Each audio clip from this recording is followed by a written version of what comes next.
kick the field goal. It'll be Jason Gingell out of the hold of Mesco.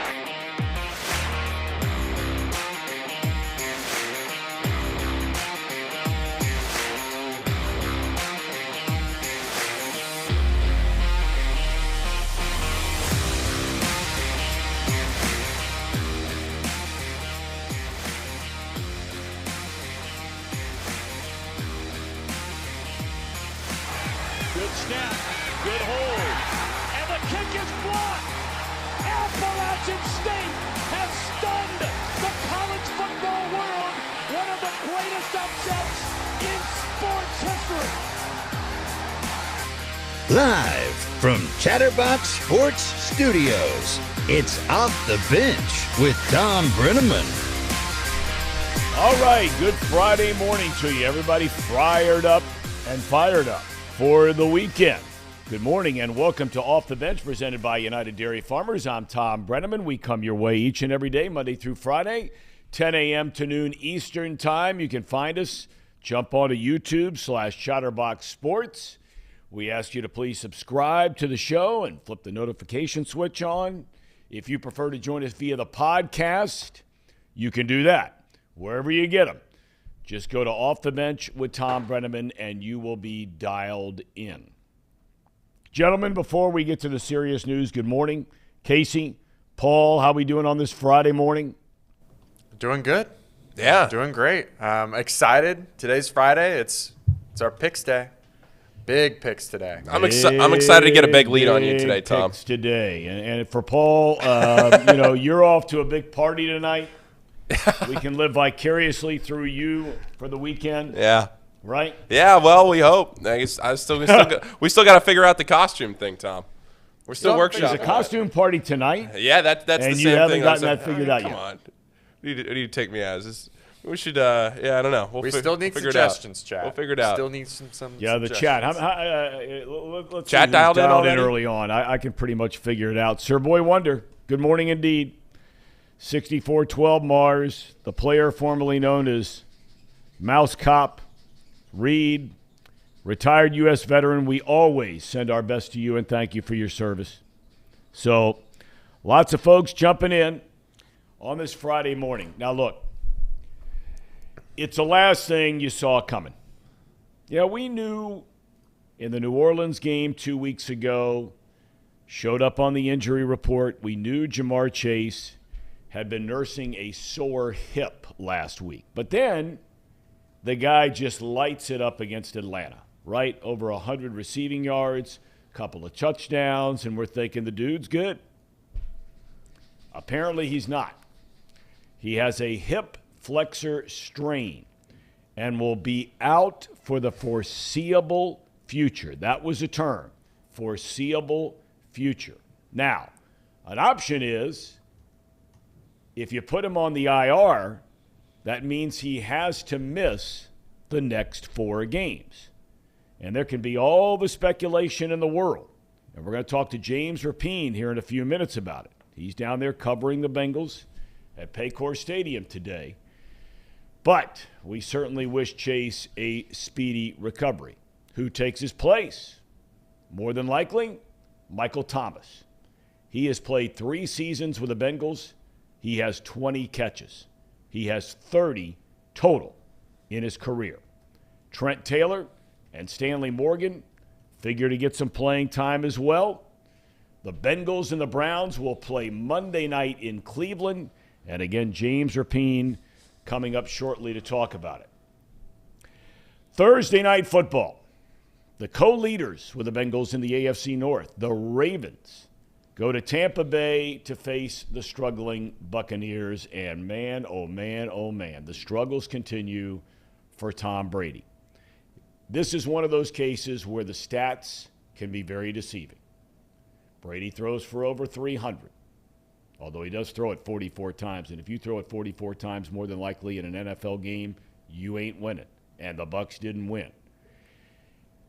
Watching the game, it's more the passes that Brady is missing. Would be touchdowns. Should be touchdowns. and he missed open receivers, plain and simple. The Ravens run the football for 231 yards. They go to 5-3 on the year. The Bengals try to keep pace with Baltimore on Monday night. Other games of note this weekend. The Steelers are in Philadelphia. As you know, Philadelphia, the league's only remaining unbeaten team. The Niners will play the Rams, a rematch of last year's NFC Championship game. Kyle Shanahan, for whatever reason, over the last couple of years has had total dominance, except for that championship game, over Sean McVay and the defending Super Bowl champs. Very interesting game in Seattle. Everybody's stunned what Geno Smith is doing up there. And everyone is stunned the Giants are 6-1. Those two teams play in Seattle. And then there's Green Bay. Well, you can just see this thing and feel this thing bubbling, right? It's like when you're turning on, right, to boil water. And all of a sudden, those small little bubbles start coming up. You can see it with Green Bay. There's cracks. Aaron Rodgers, he kind of takes some shots at his coach and the personnel decisions and guys that are on the field or guys that aren't on the field. LaFleur has not taken the bait. I don't know if he can win that battle. Getting into any kind of war of words with Aaron Rodgers. I mean, if he loses Rodgers, he loses that team. They go to Buffalo. Whew. How'd you like to go up there right now and play the Bills? We'll talk about all these games. We have picks for all these games coming up later. College football. UC goes on the road against UCF. That is a 3:30 kick tomorrow. UC has not lost in their conference in 3 years, but they are a 2-point underdog in that game at UCF, who was clobbered last week by East Carolina. That game at 3:30 tomorrow can be found on ESPN. Unbeaten and second-ranked Ohio State with a big one at high noon tomorrow in Happy Valley against number 13 Penn State. Will it be Happy Valley around 3 tomorrow? Unlikely. The Mighty Buckeyes, a 14.5-point favorite. That game is on Fox. Miami of Ohio plays at Akron. Number 7 and undefeated TCU going to be right down the road at West Virginia. That's a noon kick on ESPN. Horned Frogs, a 7.5-point favorite. Number 1, Georgia. Every year Georgia plays Florida. They play in Jacksonville. They say it is an unbelievable scene down there. And it's going to be the scene of a massacre on Saturday. Bulldogs are favored by 22.5. They may as well be favored by 42.5. Number 19, Kentucky. We like Kentucky on this show. But tomorrow, traveling down to Knoxville against third-ranked Tennessee. That's a 7 o'clock kickoff. Neyland holds about 105,000. Place is going to be rocking. The Vols, I'm surprised, are not more than just a 12-point favorite. In baseball, the World Series begins tonight. Did you know that? In Houston, the Phillies and the Astros. Justin Verlander gets a ball in Game 1, and he'll be opposed by Aaron Nola. And congratulations, I failed to mention this yesterday, and I'm sorry that I failed to do it because he's one of my all-time favorite guys as a Major League Baseball player. I talked with him yesterday. He's going to join us for the big interview this coming Wednesday, and that is Bronson Arroyo. He was elected to the Reds Hall of Fame 2 days ago. Not a more deserving guy, not a better guy. Boy, it truly was, in a term that's overused frequently, it was artistry watching that guy pitch when he was on his game. Love Bronson Arroyo here on Off the Bench. And again, this coming Wednesday, he will be our big interview. So we're looking forward to that. How could you not love Bronson Arroyo? Yeah, I actually went and saw him downtown this summer play his music at a little bar downtown. And how were they? It was fantastic. It was great. He played for probably about an hour or so, and just great music. It was outside at a little outdoor bar down in, I think it was in OTR, and it was great. Had a great time, and great to see him do that. Yeah, I remember growing up watching Bronson, the high leg kick and everything else, and how fun he was to watch, and just such a character, right? Yeah. Not just a great pitcher, but such a great guy, such a great character guy, and yeah, good to see him get this honor. You know, this guy, Arroyo, he was real laid back, very cool. Obviously, the long hair, plays in a band, has been single his entire playing career. And he was just everywhere he went. People love being around the guy. They still do. He told me yesterday when we were talking that his father, I guess, has had a couple of strokes down in Florida. So Bronson's been going back and forth, Cincinnati to Florida. He was here to find out about the Hall of Fame induction or the election. The induction will come later this summer.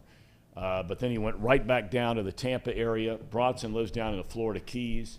But we certainly wish his dad well. He's out of a nursing care facility, getting better and better and better every day. So our thoughts and prayers are with him. His dad, it's an amazing story, and we'll talk about this next Wednesday. His dad was right on the cutting edge of this whole powerlifting thing that the Russians were doing, the East Germans were doing. Of course, they were all roided up. Bronson Arroyo wasn't roided up.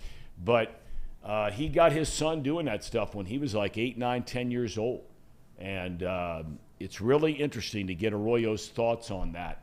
And he had the ultimate rubber arm. This guy was never hurt. Took the ball 250-plus innings, 200 innings later in his career every single year, like falling out of bed, so good for him. Boys, we have James Rapine in just a few minutes. I have to get your guys' initial reaction. The biggest story by far, not only in Cincinnati, but in the NFL, is this injury now to Jamar Chase. This is not good. No. It's okay because the Browns stink. The Browns, Can we not have a logical conversation on this? hang on. Go ahead. We got thoughts. As much as I was on the train that the Browns do stink, and I do think that, missing Jamar Chase, so I'm not even really concerned about missing him for any period of time. It's more of what the injury is. Because if they get this wrong and it is something more serious to the hip, he's done. His career's over, right? Like if it gets misdiagnosed and it ends up being like a cracked bone, what the MRI says, isn't that like season-ending surgery? Well, look, the fastest thing and the quickest thing that everybody wants to do, and I'm guilty of this too. I was on with our buddy Zim Houday and Ace Boogie last night. It's one of my favorite nicknames in the history of mankind, Ace Boogie. But look, if you're old enough, you can't help the first thing you think of. And I mean, God forbid this is not the case. But for those of us who are old enough to remember, and we'll talk about this with James Rapine here in just a couple of minutes, the first name you think of is Bo Jackson. Because it looked like a nothing tackle on the sideline in a playoff game against the Bengals, ironically enough. He limps off the field. They thought he was coming back the following week in a playoff game because the Raiders beat the Bengals in that game of 89 or 90. And he never came back. Now, I think the Bengals doctors are totally on top of their game. There is nothing that would make any of us start to think that way, but it's only natural. That's what pops into your head, right? Yeah. Yeah, Bo Jackson was exactly the first thing I thought of yesterday too, Tom, when I saw that. And one of the things you look at with the Bengals is the schedule coming up, and it's a bit of an easier schedule than what you get. This would be a lot worse to me than it would be in December or early January, obviously. But to me, it feels like this is a situation where you have the bye week coming up, you have a couple of games that aren't the hardest games left on your schedule, and it looks like the Bengals are just going to have to try and get through this. Casey, you made the point before we came on that you look at some other teams that don't have the 3 tiers of options that the Bengals do. A lot of teams just have those 2 tiers, and now you're going to have to go to Higgins and Boyd and hope that somebody can fill those gaps in. And I'm sure James Rapine will have a lot more to say on this here right now. All right, well, speaking of, he's joining us as he's getting ready to cover the Bengals. He does so brilliantly each and every single day on a multitude of platforms, and that's James Rapine. So, James, good morning. A happy Friday to you. You actually get to hang out a little bit and not have to travel up to Cleveland. When are you going up there? You going Sunday or are you going Monday morning? Sunday, because I have some friends up there, so it'll be nice to catch up and eat. Oh, some that's good right, food, your old stomping ground. How could I forget? I mean, you got it going on up there. All right, James, your thoughts on the whole Jamar Chase injury? Where do you start? I mean, first off, outside of Joe Burrow, most valuable player on the team, arguably the best player on the team, and so it's awful news, right? And you start there because the offense was hitting its stride. It felt like there was a chance, and there still is, but a chance that Burrow was going to make an MVP push, that Chase was going to, be much better over the next 10, 11 games than he was as a rookie and just as explosive. And this team was, shaping up into form. And not that can't still happen. It's just going to be in a different way now. And, my first thought was, man, 22 years old, on a record-setting pace for the second straight year, 4 touchdowns the past 2 weeks, and now he's out. And so you feel bad for him. And then you think about it from a team aspect and all of those things. So it's awful news. Fortunately, it doesn't sound like he needs surgery, which you guys were kind of hinting towards there as I came on. So that's certainly good news long-term for Jamar Chase. Short-term, they're going to have to change the way this offense is running. Do you get any feel, and I know, James, this story came out very late yesterday afternoon. You go back to the Saints game when he initially injured it. He was on the injury report, sat out a day or two of practice last week, but then he shows up and he has this explosive game, over 100 receiving yards and 2 touchdowns. He's blowing by people, catching a 10-yard out and going right down the middle of the field, outrunning everybody. Do you have any sense on how they're going to play this? Or do you think it's just, that old proverbial day-to-day kind of thing? What I mean by that is, I made reference a little earlier, if you put him on injured reserve, he's got to miss 4 weeks, right? 4 games? Yeah, 4 games. So he would be out with the bye, and including Monday night's game against the Browns, he would be out until December. So just, do you just to give you an idea. Do you just monitor his sort of rehab and his progress and day by day kind of see where you are? But or you've forgotten more about it than I know about it. But when I was doing NFL games every week, I always found it kind of interesting when teams decided to put a guy on IR. Mm-hmm. Yeah, I think that's what they're probably deciding today. And they'll make a decision by tomorrow if that's the case and they want to put him on injury reserve. Obviously, you want to do that before the Monday night game so it starts tallying and you could get those 4 games in. If I had to guess right now, yeah, I would think that they would do that. Just knowing the Bengals, knowing how unique this injury is. I don't think they're going to rush him back, right? This is the franchise. Outside of Joe Burrow, he's the best guy they have. And so you certainly don't want to rush him back. And 4 games, it is painful. But as you guys were talking about, this would be the 4-game stretch that you would hopefully be able to survive without him if there is a 4-game stretch the rest of the way. So I do think he'll ultimately end up on injured reserve. And I do think that they'll have to address the position somewhere, at least in the short term, because, well, they're really relying on their receivers. And now their best one isn't going to be there for at least 4 games. Okay, so now you start playing the game of, and I'm not going to sit here and ask you any more about the whole thing. Is he getting a second opinion, third opinion, whatever it might be, because this has just all happened so fast. And unless you have further, and I'm sure he is.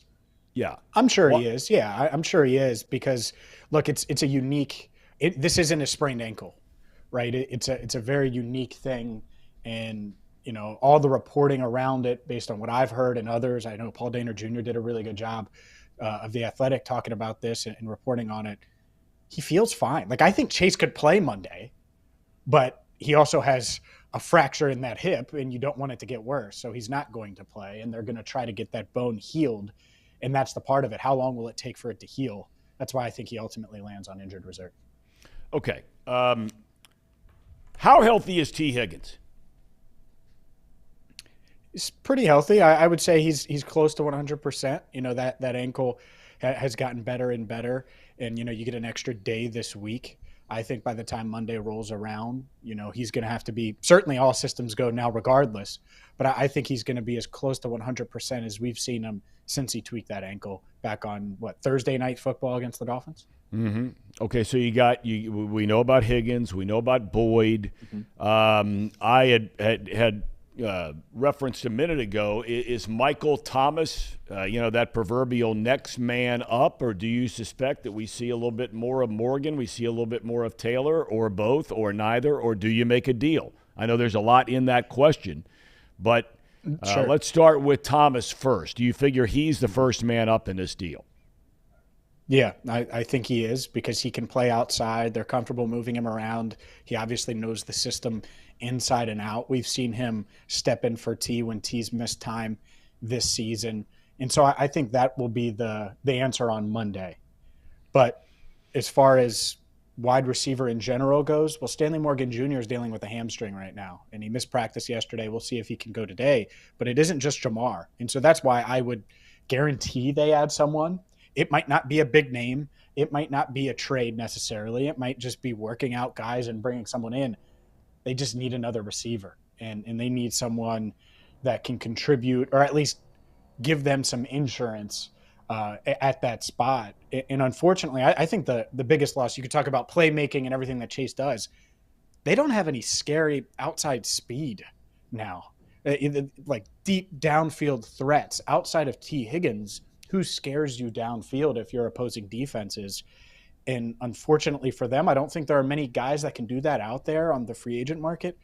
So if I'm them, I'm certainly looking at the trade market, because the way they use three receivers all the time, even when Chase comes back, you could use a fourth receiver, a deep threat, late December, early January, when the season's on the line, when you're playing for championships, whether it's the AFC North or advancing in the playoffs, all of those things, which is obviously what they plan on doing. And so that would be my thought process, considering their expectations this season. All right, throw a few names at the folks watching tonight. The deal was made yesterday. Former number one pick, now going to Kansas City. Okay, so you check that name off the list. You talk about speed and a big play threat. I mean, the Ravens brought in Deshaun Jackson. That guy's always been that guy. Whether you like him or don't like him, that is what his career is. So he's off the market. He was a free agent. But anybody trade-wise that maybe you think about?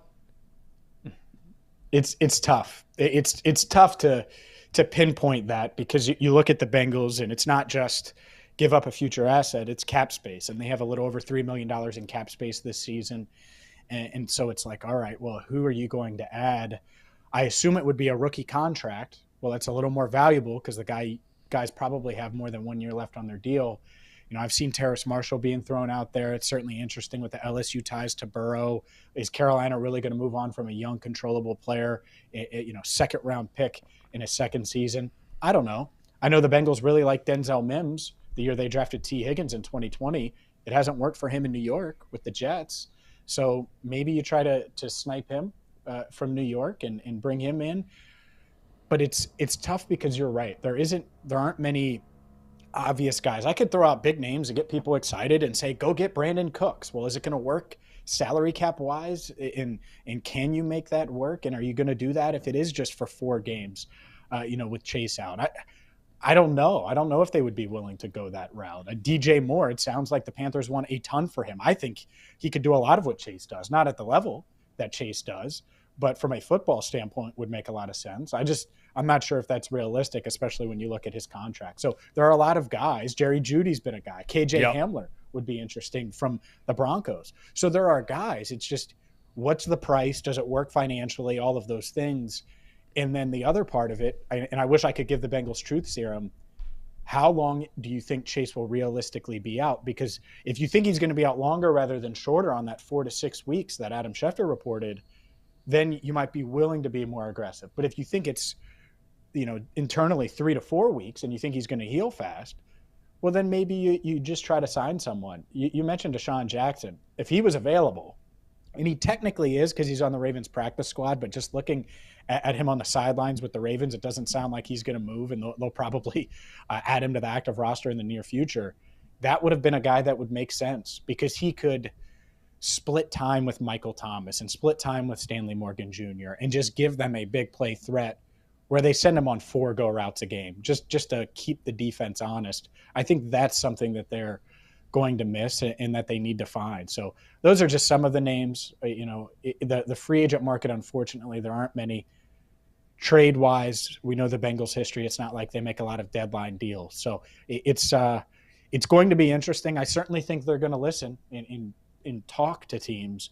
It's just, will it work money-wise? Will it work asset-wise? And will it make sense given how long or short Chase will be out? All right, let's walk through a couple of other injury updates. Collins has been bothered by a bad back going all the way back to training camp, and now he's on the injury report with an ankle tweak. He's ready to go Monday night, I assume? Feels like it, yeah. I talked to him Monday. He was limping around the locker room a little bit, but I think he'll be good to go. It doesn't sound like there's a huge amount of concern. And yesterday was his normal Wednesday rest day anyway, so they can list him as an ankle because he's got one now. But I think he was going to be off yesterday regardless. So we'll see if he suits up today. All right, and what about I see where Logan Wilson, a full participant at practice. So, I mean, unbelievably, this guy, you talk about a fast healer. I mean, there was initial concern this guy was going to miss significant time, and it looks like, you tell me if I'm wrong, it looks like he's ready to go Monday night. I think he was ready to go last week. And the team said, you know what, let's not risk it, even though you're moving well. And because I watched him on the rehab field, he was doing everything. He just didn't have pads on, but he was doing everything, every agility drill, catching passes above his head, moving his arms all over. And it's a shoulder injury, and it's that surgically repaired shoulder. And I just think they wanted to give him at least another week. You have the extra day this week ahead of the Monday night game.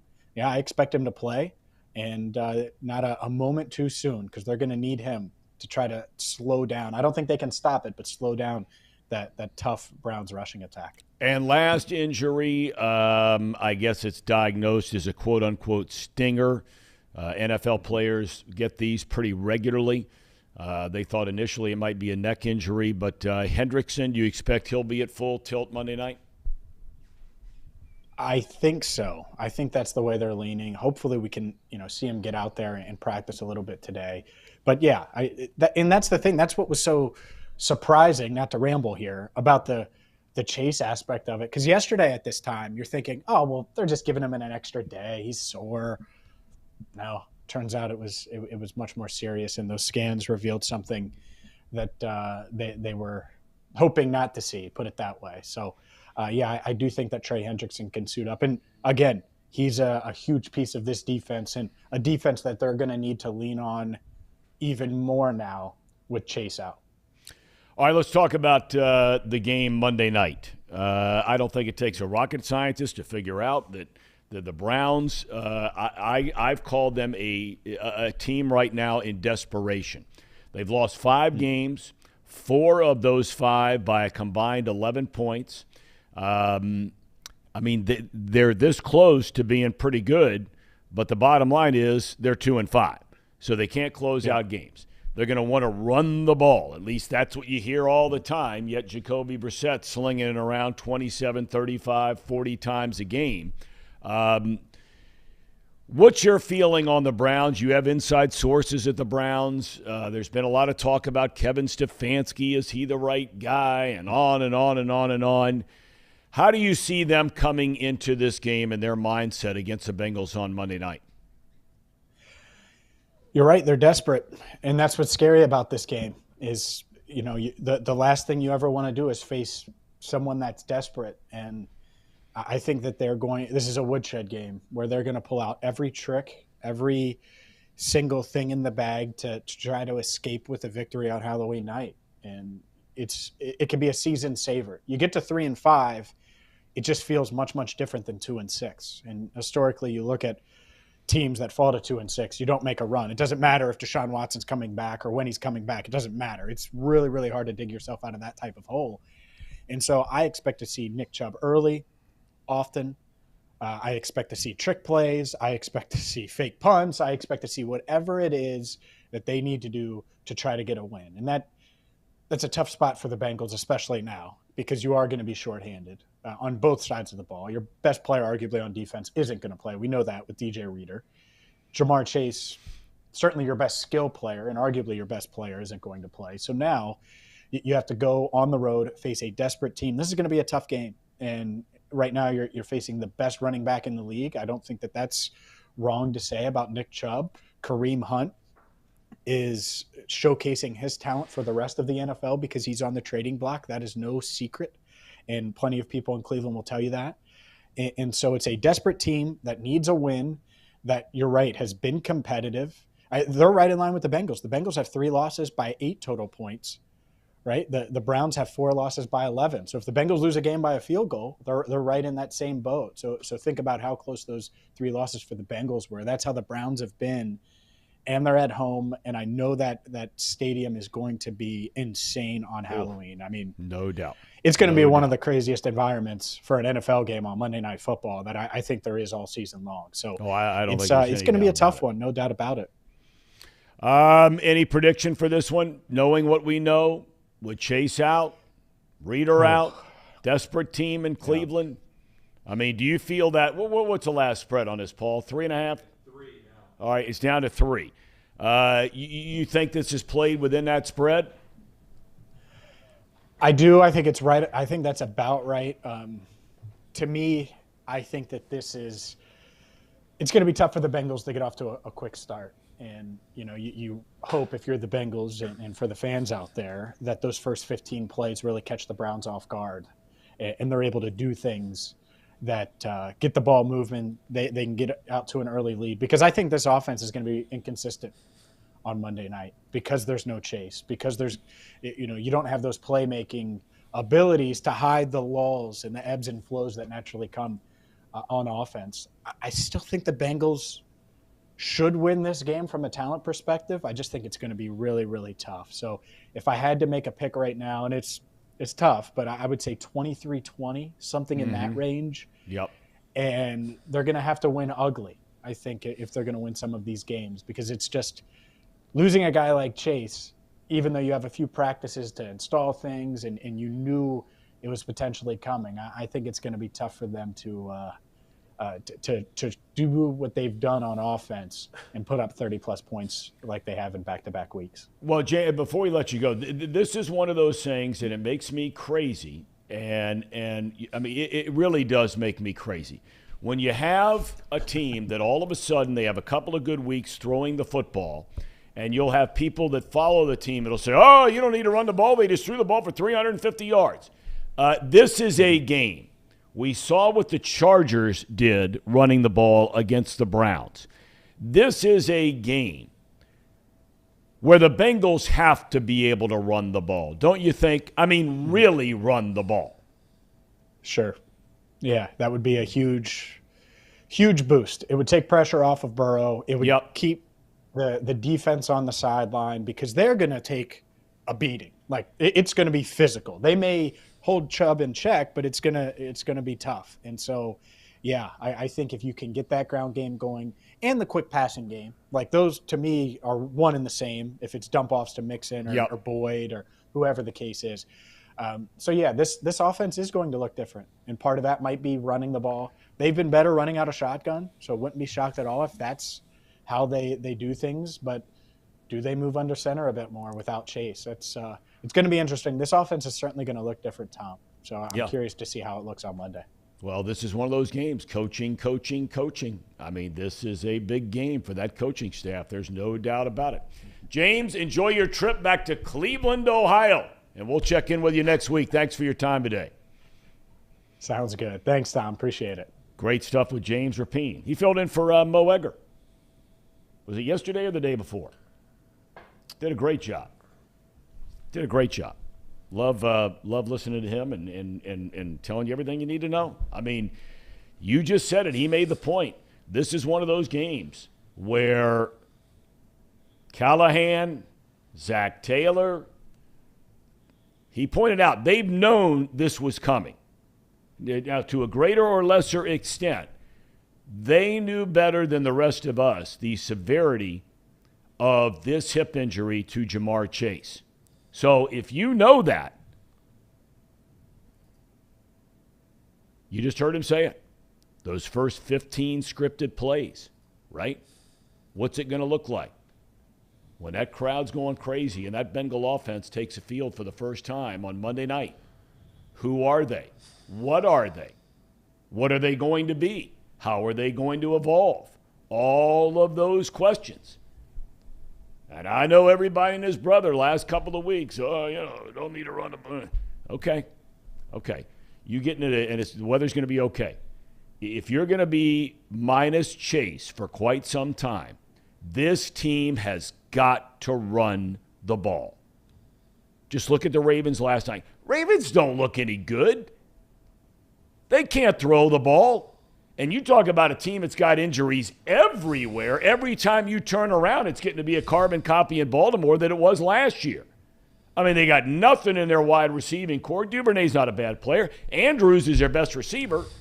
And he goes down immediately again last night. And Lord knows how long he's out. And yet they find a way to win. Why?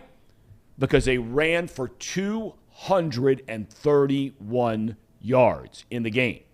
Anybody who tells you out there you don't have to run the ball to win, they've lost their mind. You might have a game here, you might have a game there. But if you're going to win, especially in cold weather, bad weather as this season goes on, and you want to possess the football, or you're playing the Chiefs, or you're playing the Bills, where you don't want their offense on the field, you have got to be able to run the ball. We'll talk more about this throughout the day. We have Paul Dougherty coming up in a minute, so we're going to take a break. This is Off the Bench, presented by United Dairy Farmers. At United Dairy Farmers, we've perfected freshness in our family bakery, where we use only the finest ingredients, like thick, high-quality glazes on our signature donuts, before delivering them fresh from bakery to store every day. UDF, made for you. If your AC or furnace is struggling, turn to the experts at Bartell's Heating and Cooling. Their certified technicians get the job done right the first time, and if you need a new unit, Bartell's will give you upfront pricing with no hidden fees. Plus, ask about Bartell's 0% interest financing for 60 months. Learn more at bartellsheatingandcooling.com. Bartell's Heating and Cooling, for a comfortable way of life. Eli's Sports Bar and Grill, proudly sponsoring high school football with 3 locations in Mason, Liberty Township, and Ross, Ohio. Our 10-foot screens guarantee a great view from every seat in the house. Eli's Sports Bar and Grill, the best place in Cincinnati for sports, food, and fun.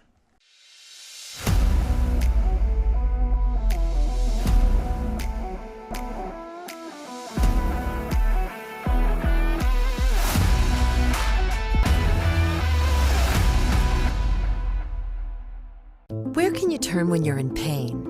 Turn where more high school, college, and pro athletes turn. Where your neighbors and weekend warriors turn. Turn to Beacon Orthopedics and Sports Medicine and get superior care on your schedule. That's the Beacon difference.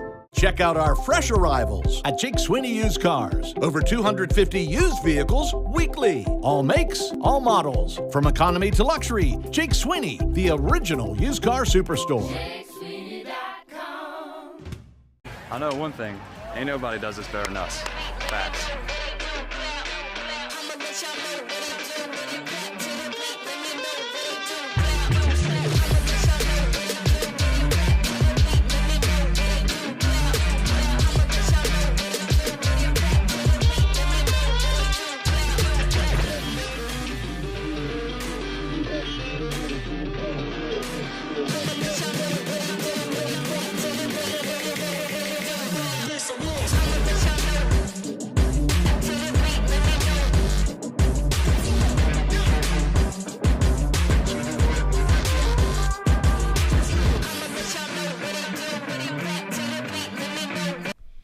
All right, welcome back to Off the Bench, presented by United Dairy Farmers. We have lots going on. We have Paul Dougherty coming up shortly. We have Dan Hoard to talk about the UC Bearcats and the Cincinnati Bengals. And then we make our picks at 11:30 for both the college and pro games over the weekend. All right, you heard what he had to say, fellas. I mean, I think that, look, at the end of the day, players have to play, and you can't win if players don't execute. That's the most important word there is in sports for sure, and arguably life. You can practice, but what happens when it's time to execute and that proverbial red light comes on? They got to be ready, fellas. They got to be ready. And I think if they don't have in the game plan, especially just because of how easy it's been to run against the Browns, to try to run the ball at least 20-plus times with Joe Mixon, then they've made a mistake. And I get that they've not been able to run behind center very well, but even if it is a shotgun run, I mean, I think that's okay. I think that works. I also think that it's honestly okay if we just keep the players that we've got. I don't think we really need to go out and get someone. I think Hayden Hurst is underrated. Even though we value him so much and what he's done so far, I think he can handle a bigger workload. I mean, he's kind of he proved it to me against the Ravens, how he just went out there, stretched across the field, took the touchdown. I mean, man, if we don't find a way to just be able to do what we need to do against these bad teams, then we're going to struggle against the good teams with Chase. So I know he's generational type talent, but we still got a number one, and we still got a number two that can be valued at a number one, and that's what most teams deal with. Most teams only have a T and a Boyd. Most teams only have a Diggs and a Gabriel Davis. Most teams only have a Justin Jefferson and a Adam Thielen. We should be able to get through this just fine. We should be able to run the ball in a terrible run defense and get the win. The Browns stink. You guys keep saying that. They stink. I mean, both of you guys might be sitting there crawling underneath your desk over there on Tuesday morning. You know, keeping to say they stink.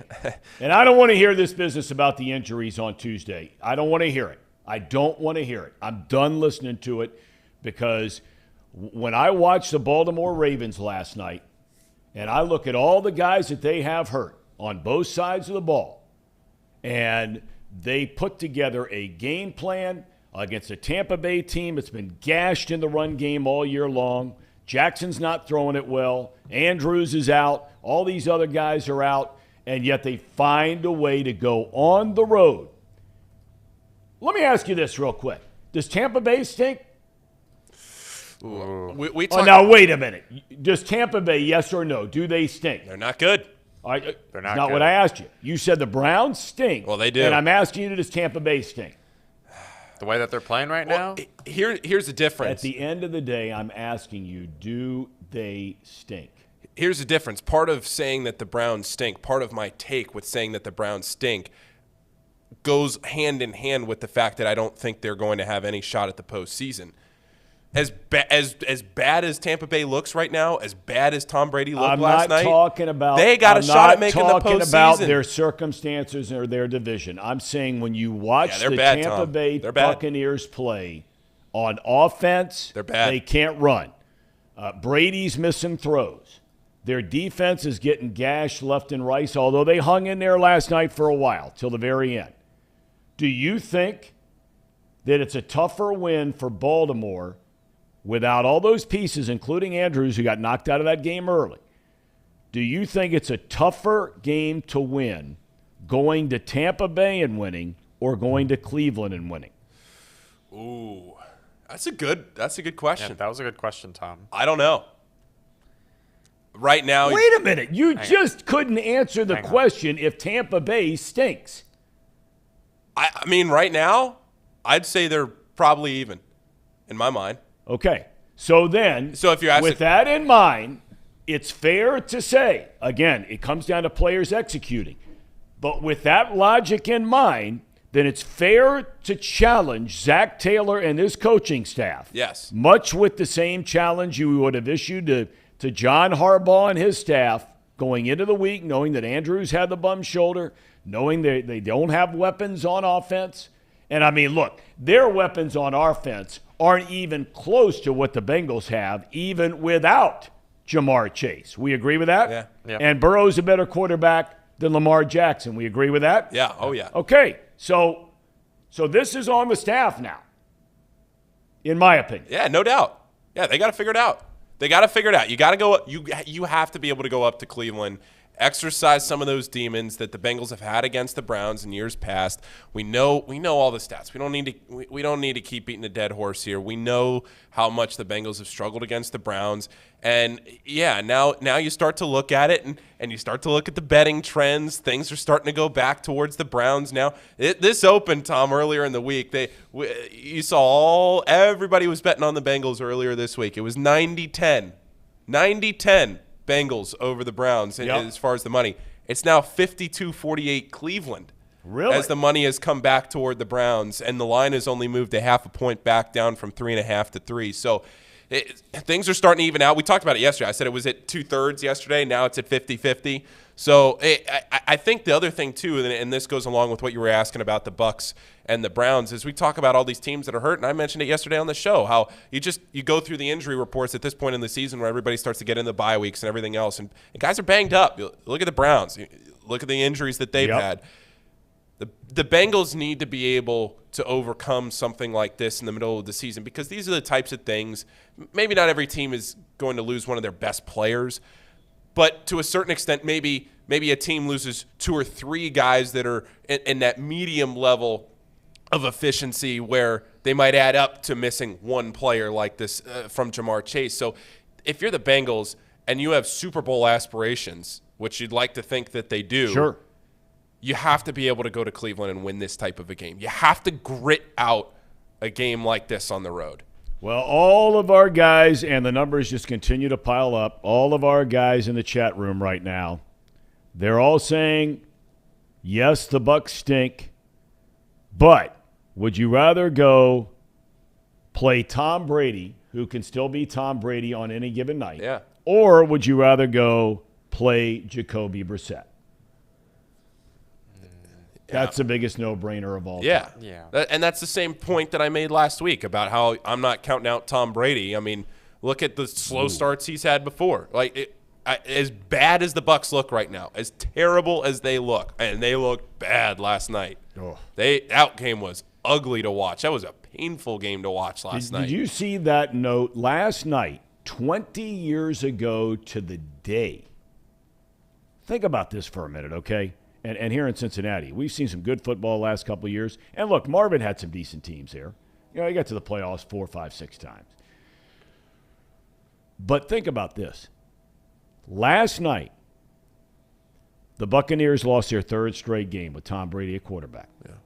It was 20 years ago to the day the last time Brady lost 3 straight games. Wow. 20 years ago. I knew it was in the 2002 season. I didn't see that stat that it was to the day. To the day. Wow. As fate would have it. I'll tell you this, Tom. I'll let you know if Tampa Bay stinks after the Rams game, because the Rams stink. Whoa. Okay, so you're already tipping your hand on what you're thinking about the Niners-Rams this weekend. Yeah, basically. Rams stink, Browns stink, and Tampa might stink too. So who's good? There's not very many teams that are good. No, a lot of teams stink. There are a lot of teams right in that 3-4, 4-3, 3-3, whatever, with bye weeks. Bills are good. Bills are good. Kansas City's good. Eagles are good. Paul Dougherty's good. Paul Doc, the morning line. No lid today. Where is the lid, Doc? I mean, if you're going to be pubbing the morning line and the return of the morning line, and it's themorningline.substack.com, I mean, where's the lid? I gave it a rest. If we're going to talk about what's cool and what's not cool, pimping the product is cool to a certain extent. After a while, it just looks stupid. So no more pimping the product. No more lid.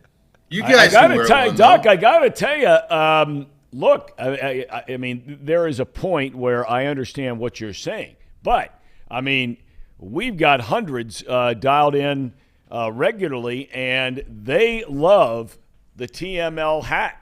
And so these are the guys that are watching it and joining us live every day, and they're not tired of it. So just a little FYI. Well, okay. I mean, I got to give the people what they want. That's right. Maybe next week, the next time I'm on, the hat will return.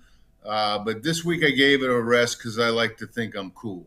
Okay. All right. Well, the word is drip, Doc. The word is drip with the young people there. As I'm trying to find out, working around all these young people, I'm told I'm not drip. They think they're drip, whatever that means. Okay. Your reaction to the Jamar Chase thing, what's this now mean for the Bengals? It depends on how long it lasts. I mean, in 4 to 6 weeks, if it's 4 weeks, it really isn't earth-shattering, right? I mean, look at the schedule. One, they got a bye, and then they got a sort of bye because they play the likes of Carolina, and then they play Pittsburgh again. I forget who the other one is. Not that difficult.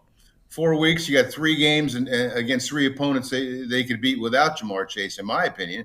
If it goes 6 weeks, then they gotta go to Tennessee and win and beat Kansas City here without Chase, and that's a whole different story. Tough break. It's like we've said all year. Last year was a year where everything went right. This year's year with some of the things are not going right. How you respond to that, we'll find out on Monday. I mean, that said, 1, the Browns aren't very good. 2, they're beat up worse than the Bengals. And 3, for every week except 1, the Bengals once again will face either a backup quarterback or a really kind of suspect starting quarterback. So I think breaks even out in the end. I don't think that the Chase loss will result in the Titanic. They're good enough to beat everybody they play in the next month without Jamar Chase. We had James Rapine on earlier. He covers the Bengals on a daily basis, and I thought he made a great point. And it's something you and I have talked about very early on. We talked about it, not as much lately, and that tends to happen when you win games instead of losing games. But the Bengals coaching staff clearly has been aware of this Jamar Chase situation going back to even before the game last week when he initially injured it against New Orleans. They had to know when they began preparation for Cleveland this week, there was a really strong chance, at least inside the locker room there, that the Chase wasn't going to be around. So now all of a sudden, you may have heard, I use the word execution all the time because, in sports you either execute or you don't, and that's the difference between winning and losing, right, in life in general. But now all of a sudden I think that we're going to get a real look at what this coaching staff is capable of or not capable of in terms of what this offense looks like and game planning moving forward without Chase, however long that might be. You agree? Yeah, to an extent. I mean, other than a couple other guys in the league, Tyreek Hill being one, maybe Stephon Diggs, maybe even Cooper Kupp. He's a game changer. I mean, if a wide receiver would ever get MVP votes, maybe he gets a few. He's that good. That said, we've complained occasionally about Tyler Boyd not being utilized properly. Maybe he gets his chance to shine. Maybe Mike Thomas comes in and he's a hero for a week. Stanley Morgan, I don't know. I kind of doubt it. They haven't shown much yet and haven't had the opportunity. But sure. The Browns are 24th in the league, I think, against the run. Maybe Joe Mixon starts running like Joe Mixon again. The staff has to be able to adapt to that and change and obviously understand that Chase is not part of the equation. But again, I go back to who they're playing. I don't think the Browns are very good. I think the Bengals can win this game without Chase, providing that everybody else does what he is capable of doing. I want to shift gears and ask you about a couple of – did you watch any of the Baltimore-Tampa Bay game last night? A little bit, yeah. Okay. A little. I got to tell you, Doc, and look, they're in arguably the worst division in the NFL, they being the Tampa Bay Buccaneers. And, stats can be deceiving. Brady throws for 320-something yards. He puts it up 44 times. He doesn't turn it over. But the bottom line is, man, and I hope I'm wrong because I'm a big Tom Brady fan. But, boy, he's missing passes last night, guys in the end zone that are open. And he's not only missing, he's missing badly. Beginning of the end, maybe, or too early to say? You can look at it from two different angles. One, I saw a lot of balls he threw that went straight into the ground. Angle one is Tom Brady is Tom Brady. Never count Tom Brady out unless you want to look foolish. Angle two is Tom Brady at 45 isn't Tom Brady at 25 or even 35. The line he has blocking for him is just okay, really not that great. At some point, time has to catch up to you, right? The good career for him would have been to retire after last year. That's easy to say now, but some of us said that then. Now, I don't know. They've got a long haul to get themselves out of the hole they're in now. I don't think there's anybody better suited on that roster than Tom Brady to do that.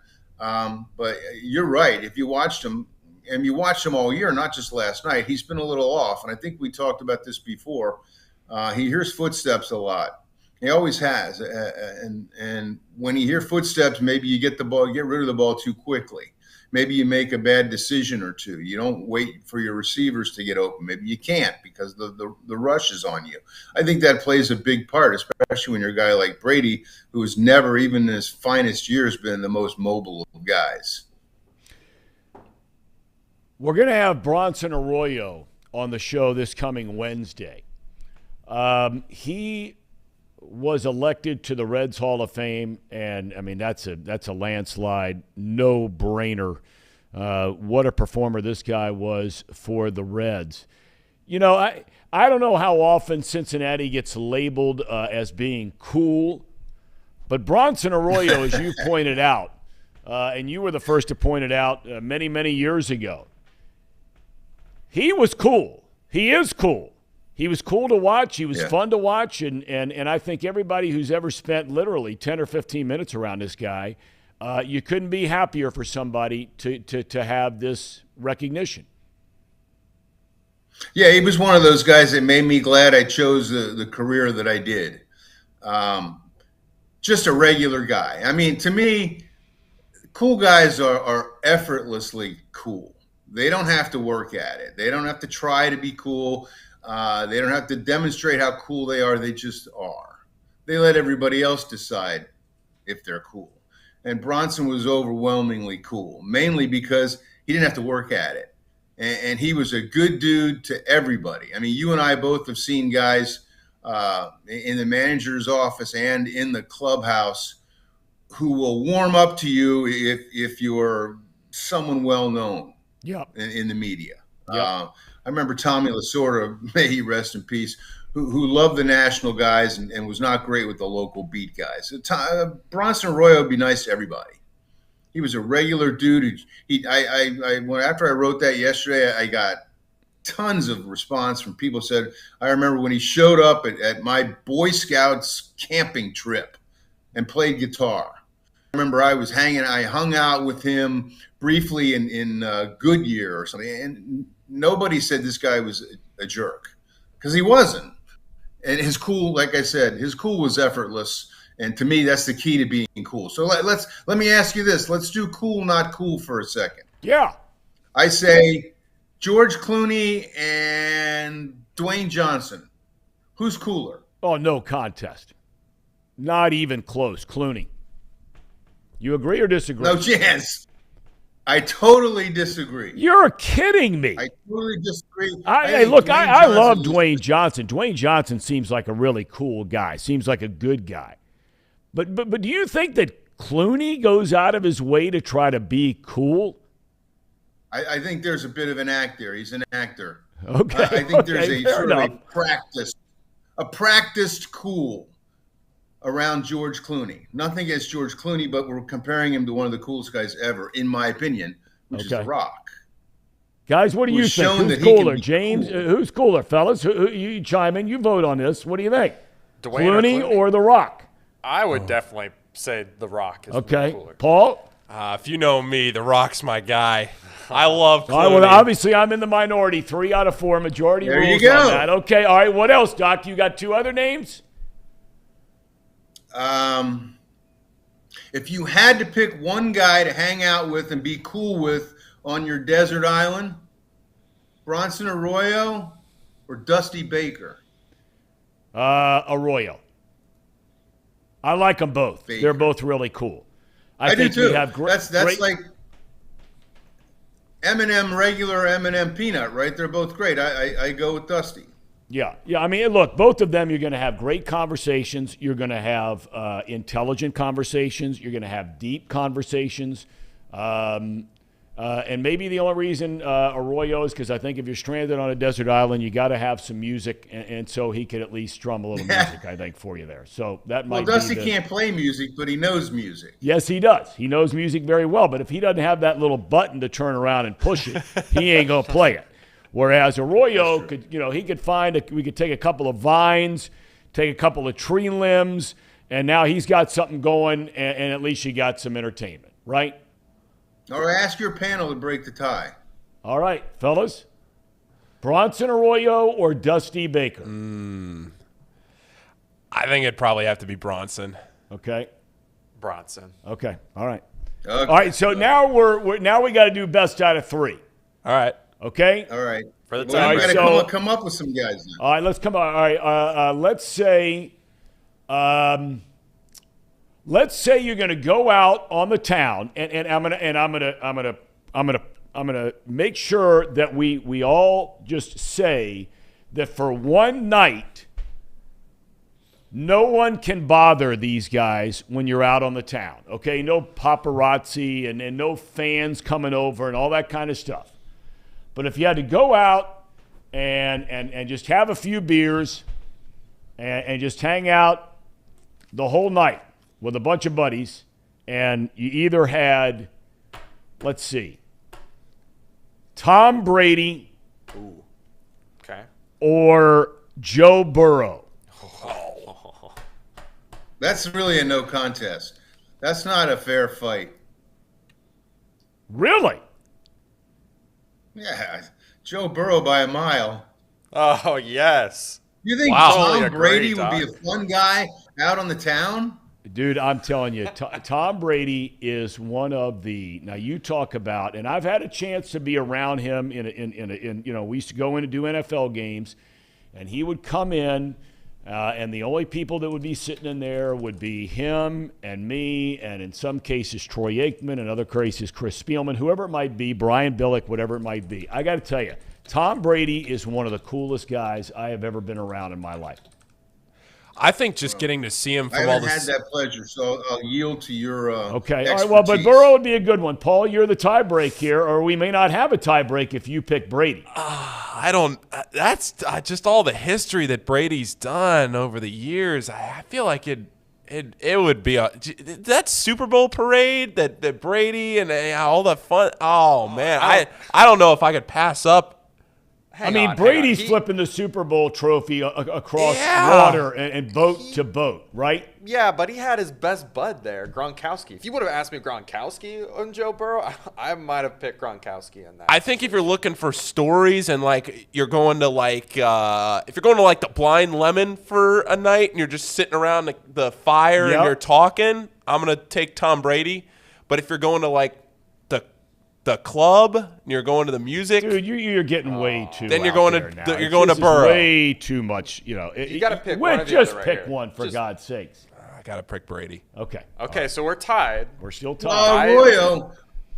I luckily Go ahead, made a poll for the chat to decide between Joe Burrow and Tom Brady. Well, our chat is, of course. I mean, that's ridiculous. It's Come on. actually a lot closer than you would think. It's Okay. It's 70-30. Oh, yeah, right. Okay. What about Daniel Craig or George Clooney? Who? James Bond. Daniel Craig. There's only one James Bond. Daniel Craig. No. Okay, how about Sean Connery or Dwayne Johnson? Oh. Now, Doc, I'm throwing you for a little bit of a loop here at your age. Yeah. Very hard to go against the original James Bond, for God's sake. I mean, yeah, I'd have to go with Sean Connery. I know you two young guys are taking The Rock. That's a no-brainer. Okay, we're still in a tie here. I mean, we got to let Doc go. He's got to work for a living. All right. Well, let's cook one up here. Let's get one more. Let's get a tiebreaker. Let's see. I'm trying to take one from the chat. Let's see. Who? Oh man, I'm trying to think. Who would be more? Okay. All right, how about this one? Okay, how about this one? I got it. All right. How about Gronk or Bronson Arroyo? For what? Hanging out.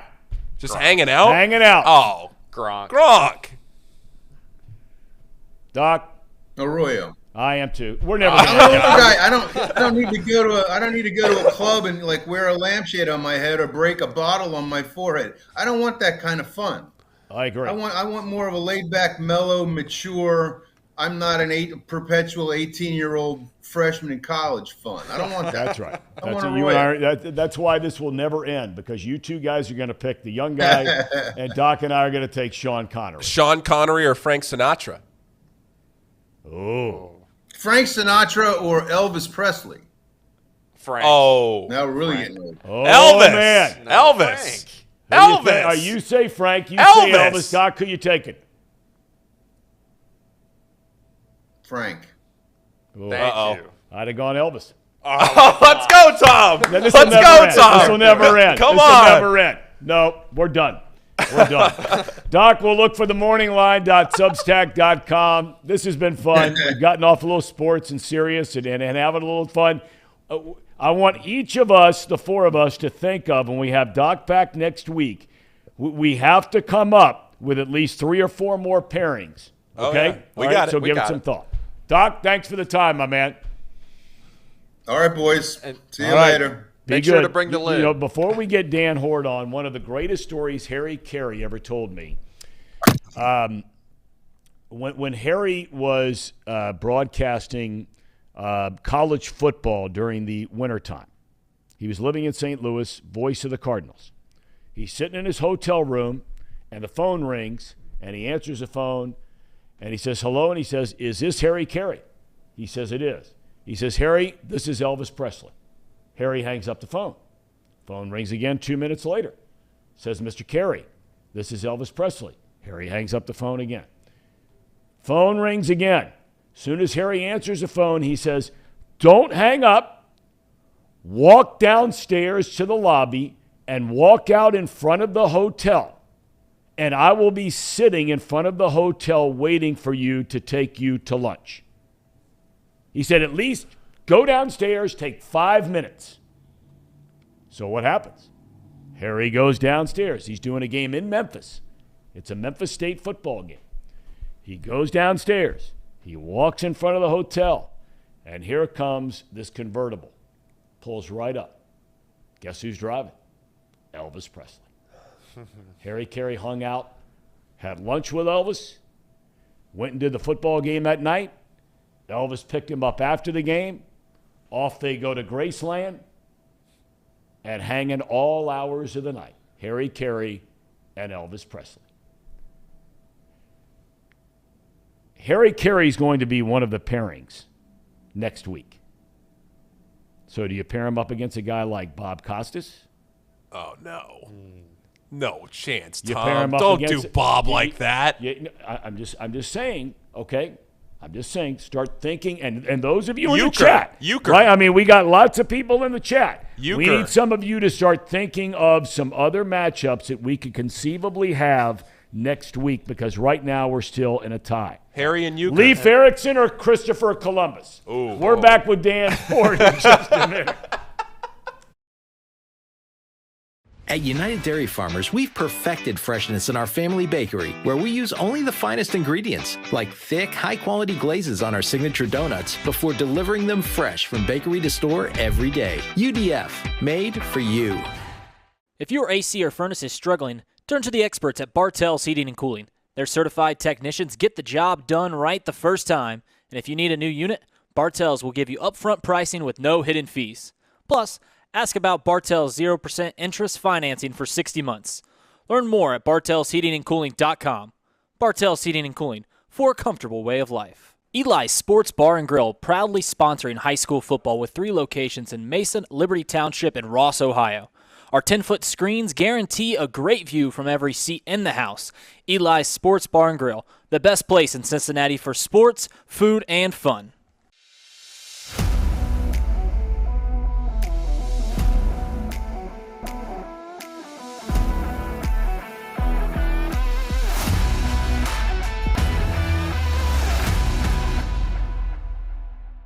Where can you turn when you're in pain? Turn where more high school, college, and pro athletes turn. Where your neighbors and weekend warriors turn. Turn to Beacon Orthopedics and Sports Medicine and get superior care on your schedule. That's the Beacon difference.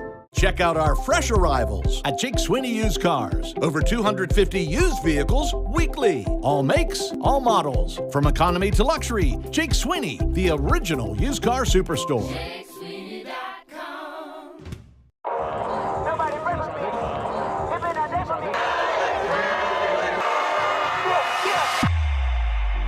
The time is now. Football season is back here in the Queen City, and week 1, St. X versus Lakota West. DJ E-Train here with Chatterbox. It's about to go down. It's our kickoff of our official tour. Every Friday night you'll see us. Let's go. 3,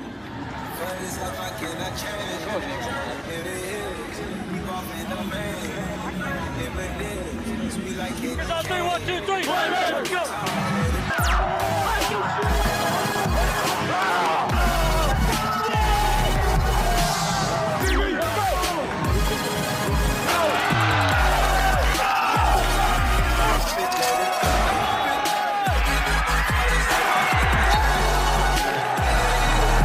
Man, I'm telling you, this game is going to come down to the first guy that says I'm had enough. That's all it's going to say. One guy that says, you know what, I've had enough. All right, big weekend of high school football. The playoffs begin tonight around the great state of Ohio, the Buckeye State. Great teams here in the area trying to repeat or win state championships. We'll have more on that a little bit later on. But first things first, a couple of big games on both the college front and the pro front here in Cincinnati. And the man who has both of those covered for you each and every single Saturday, Sunday, and or in this case Monday, sometimes Thursday, sometimes next Friday when UC plays. And that would be our good buddy, the voice of the Bearcats, the voice of the Bengalis, Dan Hoard. Daniel, good Friday morning to you, sir. How are you? I'm great, Tom. How are you? I'm doing well. You're on your way down to Central Florida, UCF. That is in Orlando, correct? Indeed, it is. Massive are you camp. surprised the Bearcats are an underdog in this game, Dan, when you look at what they've done in the conference and when you look at UCF just getting bludgeoned last week by East Carolina? Are you surprised? Maybe a little bit, but not much. I think UCF is good. I was surprised that they played as lousy as they did last week against East Carolina. ECU isn't terrible, good quarterback, good running back, and they played a great game. But I think UCF is probably the second best team in the league. I know the record doesn't show it. Tulane's in the top 25. UCF didn't play well last week. But in terms of their talent and their quarterback in particular, I still regard them as the second best team to Cincinnati. Okay, talk about the Bearcats. You know, the homecoming game against South Florida, they were just okay, but they found a way to win.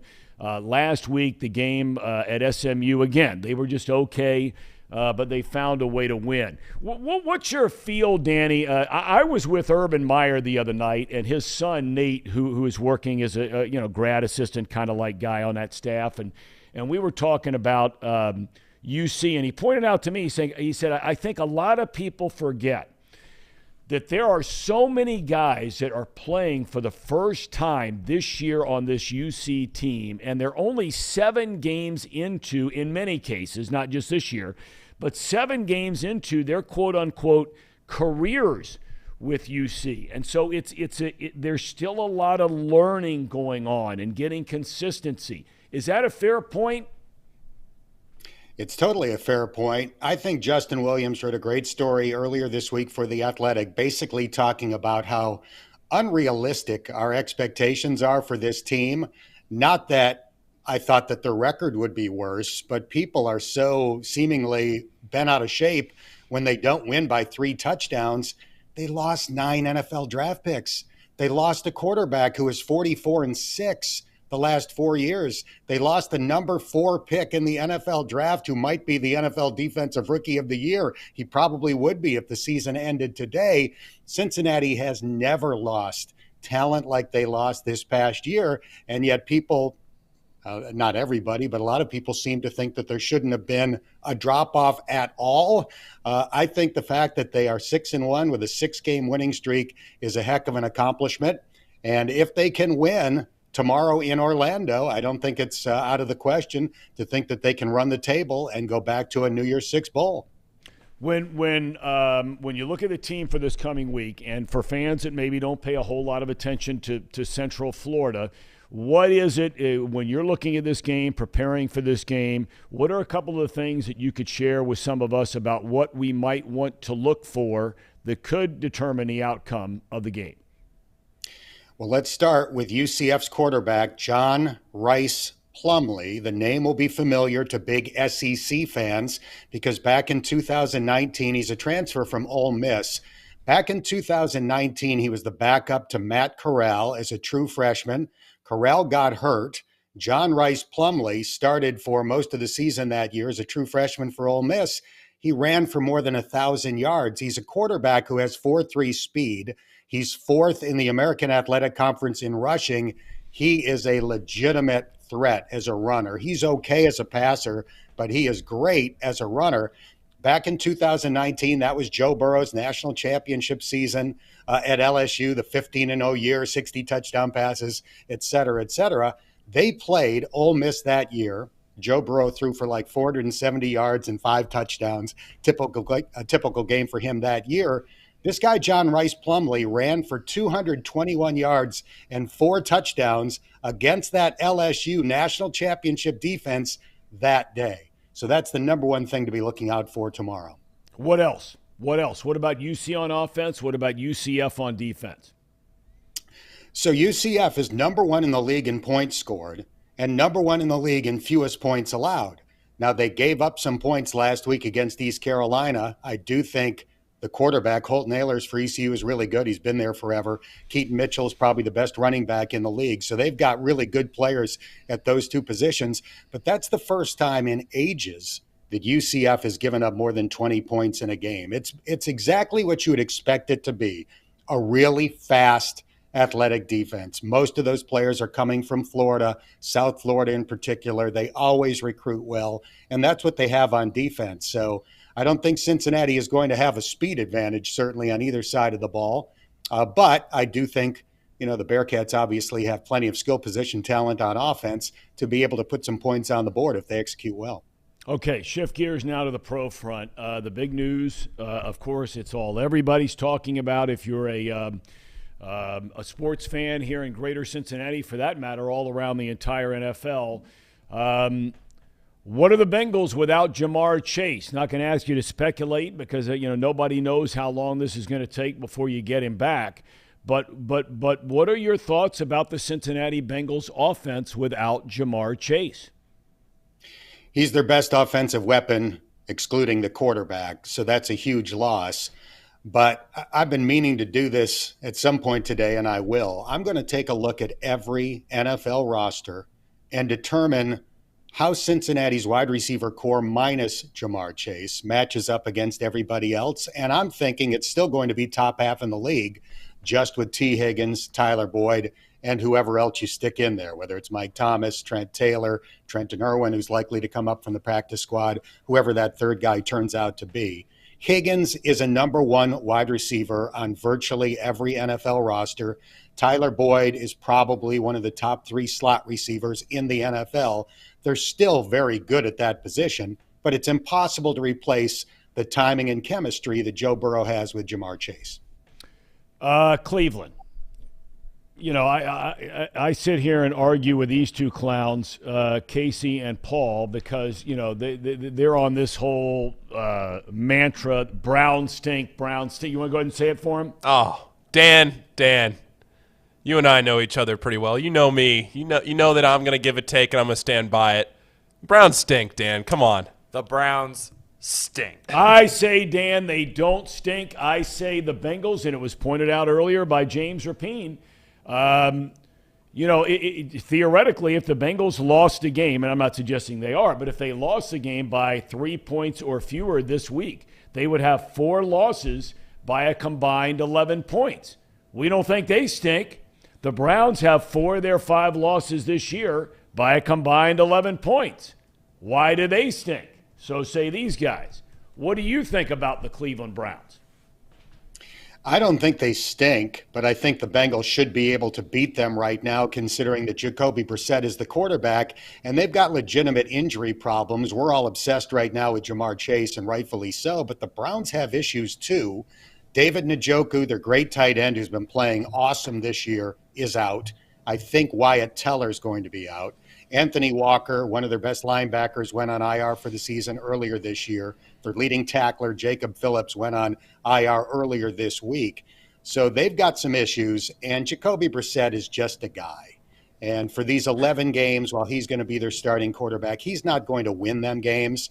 His job is not to lose games, and he has thrown some costly fourth-quarter interceptions. So I think the formula is pretty simple. You got to prevent Nick Chubb from going off. And unfortunately, he has gone off in the past against Cincinnati. He's averaging 95 rushing yards head-to-head against the Bengals in his career. I guess I could live with 95 on Monday night, but you can't live with like 130 plus. Yeah.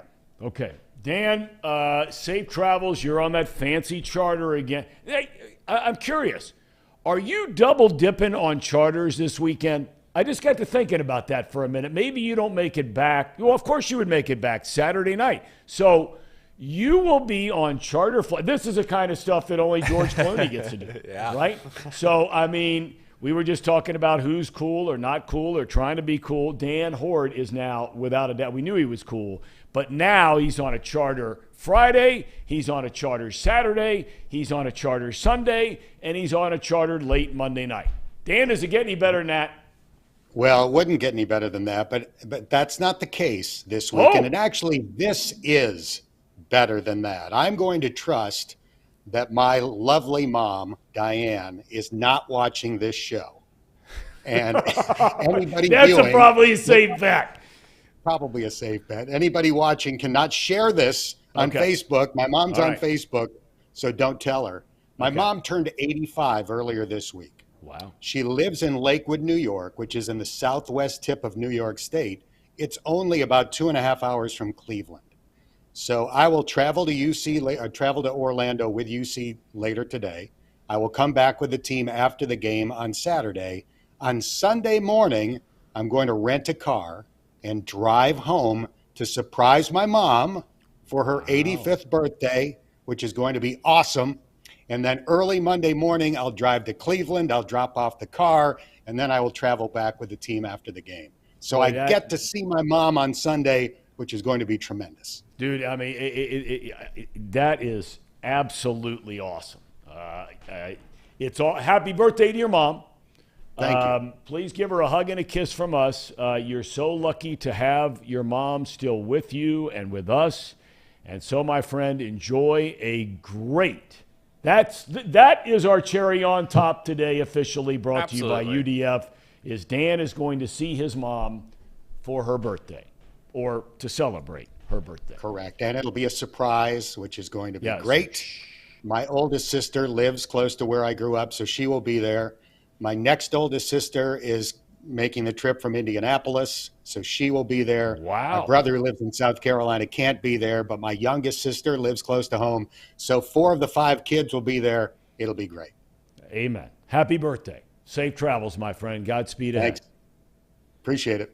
All righty. Dan Hoard. Boy, that is a great story. Anybody who's ever lost their mom, I lost my mom a long time ago. And, man, when I hear stories like that, that is great stuff.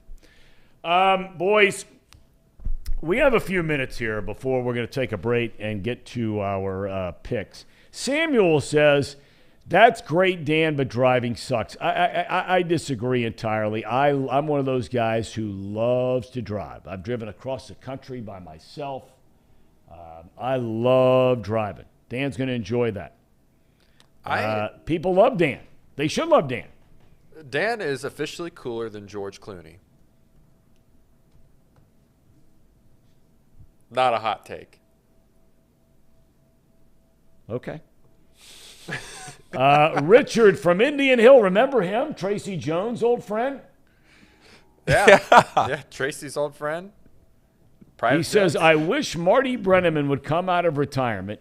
He could announce Cincinnati Cyclones games for now and work his way back up to the Reds booth. It would be an epic comeback and return to glory. That would be impressive. Maybe you could do it on a guest night when it's dollar beer night. Actually, you know what? Horrible news in the city of Cincinnati, Tom. This is actually terrible. It's not. This is bad. What's that? Inflation is coming for us all, Tom. Well, no kidding. It's not out from under a rock. It's not dollar beer night anymore. It's $2 beer night at the Cyclones. I do that. I remember they announced that. Yes. I got hit like a rock the other day when I found that out. That's just horrible news. It's terrible. That's terrible. I got to rethink my decisions. I mean, that's double. You know, that's basically what's happened with everything else. Everything else, double the cost now. Okay. Sir Boy Wonder says, we need a surprise video from Dan for that birthday. That's a good idea. I'm going to have to text him on that. And then Sir Boy Wonder again. I'm going to stop talking about you, Sir Boy Wonder. If you keep making these kinds of comments, which we got into last week, Thom must be ready for that White Claw by now. I can't tell. You know, there are a lot of things you can say about me, and most of them have been said, and in some cases continue to be said. But very few are more painful than that charge right there, that I'm ready for a White Claw. Not a seltzer guy? Please. Thom, a seltzer guy? You didn't strike me as one. I was just I'm a straight beer guy. What's your beer of choice? I mean, I told you I'm not the IPA, you know, all that fancy stuff with the alcohol level at 5.5 and 7.5.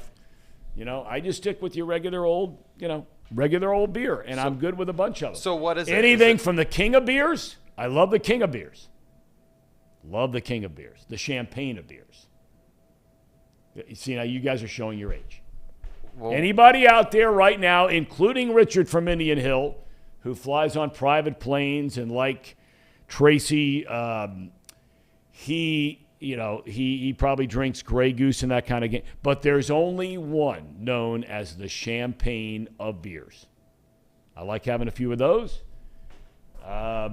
But, you know, domestic stuff, some import stuff. You guys don't know the champagne of beers. I like me some Bud, and I like me some Miller.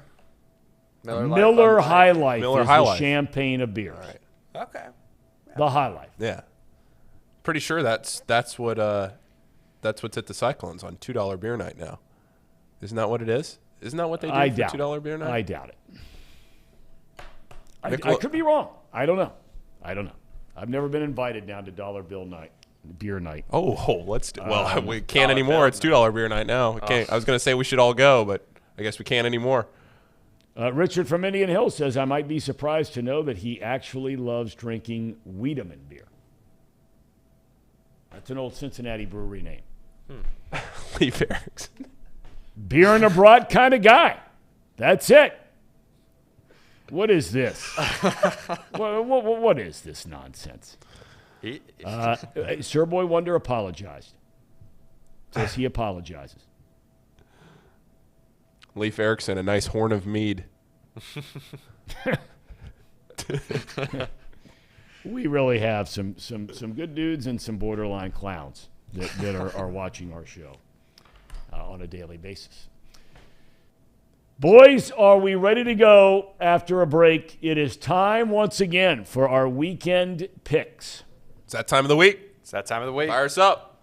It's time to extend that lead. Ohio University will not be part of our picks this weekend because next week, you know what starts next week, don't you, Paulie? Maction. You got it. Maction. And always featured on Maction is Ohio University. Wouldn't want it any other way. The first one for Ohio University is a week from this Tuesday. Or no, it is this coming Tuesday at home. And then Ohio University will be featured at Miami on Maction. There will be more OU fans there than Miami fans. Let's go. Seriously, let's go. Tuesday night. Except you got to spend the night. You get up there, you got to have a few Wiedemans or whatever, and or White Claws. That's probably very popular at Miami of Ohio. White Claws. Yeah. Athens, Ohio is a beer town. Beer drinking. Red-blooded. Real young Americans. Miami, they've got the High Noon and the White Claw and all that. Yeah. All right. All right, our picks around the corner. Stick around. At United Dairy Farmers, we've perfected freshness in our family bakery, where we use only the finest ingredients, like thick, high-quality glazes on our signature donuts, before delivering them fresh from bakery to store every day. UDF, made for you. If your AC or furnace is struggling, turn to the experts at Bartell's Heating and Cooling. Their certified technicians get the job done right the first time. And if you need a new unit, Bartell's will give you upfront pricing with no hidden fees. Plus, ask about Bartell's 0% interest financing for 60 months. Learn more at bartellsheatingandcooling.com. Bartell's Heating and Cooling, for a comfortable way of life. Eli's Sports Bar and Grill, proudly sponsoring high school football with 3 locations in Mason, Liberty Township, and Ross, Ohio. Our 10-foot screens guarantee a great view from every seat in the house. Eli's Sports Bar and Grill, the best place in Cincinnati for sports, food, and fun.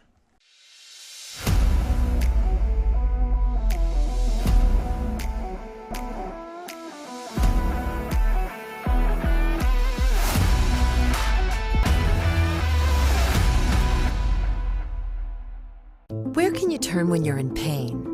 Turn where more high school, college, and pro athletes turn. Where your neighbors and weekend warriors turn. Turn to Beacon Orthopedics and Sports Medicine and get superior care on your schedule. That's the Beacon difference.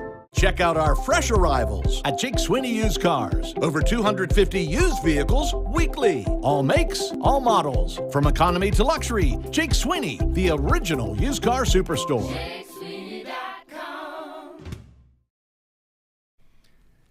All right, boys and girls, it is that time. Welcome back to Off the Bench, presented by United Dairy Farmers.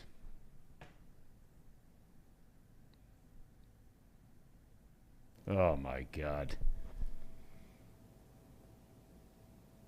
Nooners at Miami of Ohio. I assume those are high noons? They are. Yep. The high noons. Oh, my Lord. Okay. Here we go, boys. It is time for our picks for the weekend. Are we ready to go? We have a lot of college games, a lot of pro games. Yep. We're going to at least review last night's picks. Got some cleanup to do here. 0 for 3 across the board. 0 for 3. 0 for 3. Nobody gains any ground. So that one really never even happened. Yep. You know the old thing about the tree, if it falls, and nobody there to hear it? Yep. Okay. So it never happened. Nothing lost, nothing gained. Exactly. Just heard Dan Hoard talking about the matchup between the Bearcats and UCF. He thinks UCF has a very good team.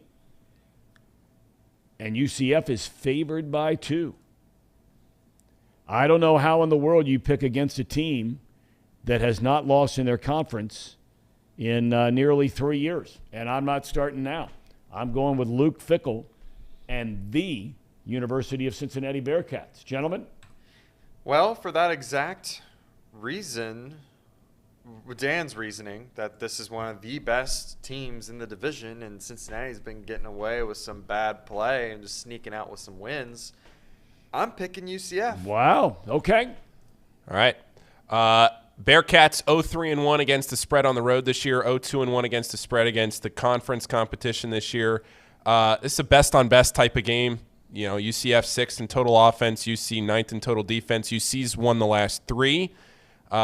This is a game UCF really needs to stay in the AAC title conversation, and for that reason, I'm taking UCF. Wow. All right. Yeah, no. There's homer one picks. game I'm making up this weekend. Oh. There's one. They're All right. ready to come. On to the next. On to the next we go. Ohio State and Penn State. The Ohio State University Buckeyes. Number 2 in the nation.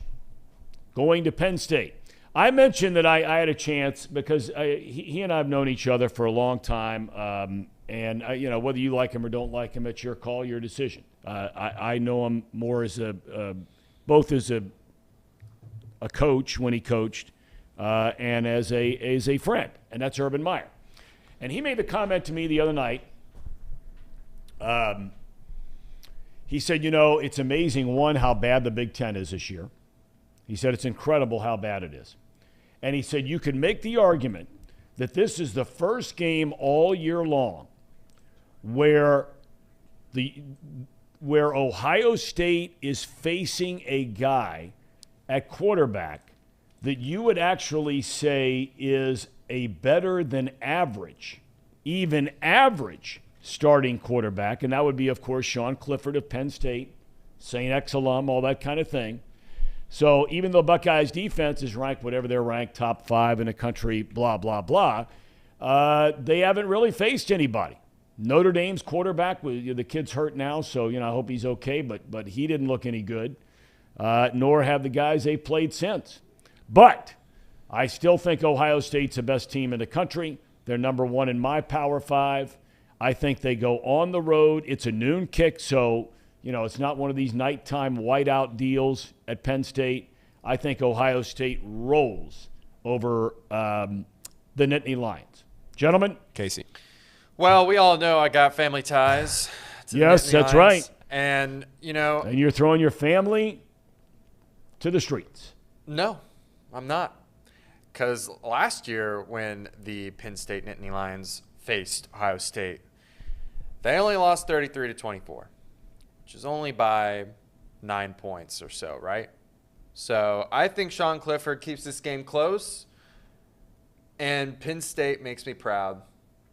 They're not going to win, but they're going to make me proud by keeping it close. Give me Penn State. Wow, changing your pick. I like it. All right. I like it too. Penn State 4-1 against the spread against Ohio State over the last 5 years. Ohio State has not beaten Penn State by more than 15 points since 2015. They haven't won by more than 15 in State College in 13 years when they won only by 17. Nittany Lions, they're frisky against Ohio State. Give me the home team. This is going to be an Give me the home absolute team. rout, boys. You guys have made a bad mistake there in that pick. Actually, betting-wise, I will not be betting this game on the spread. I will be taking the over in this game. I think both teams can score some points. I think 14.5 lends itself to that total, too. I like the over in this game. I've been riding Ohio State overs. I don't think if it ain't broke, don't fix it. But you're picking against them to cover. I am. Okay.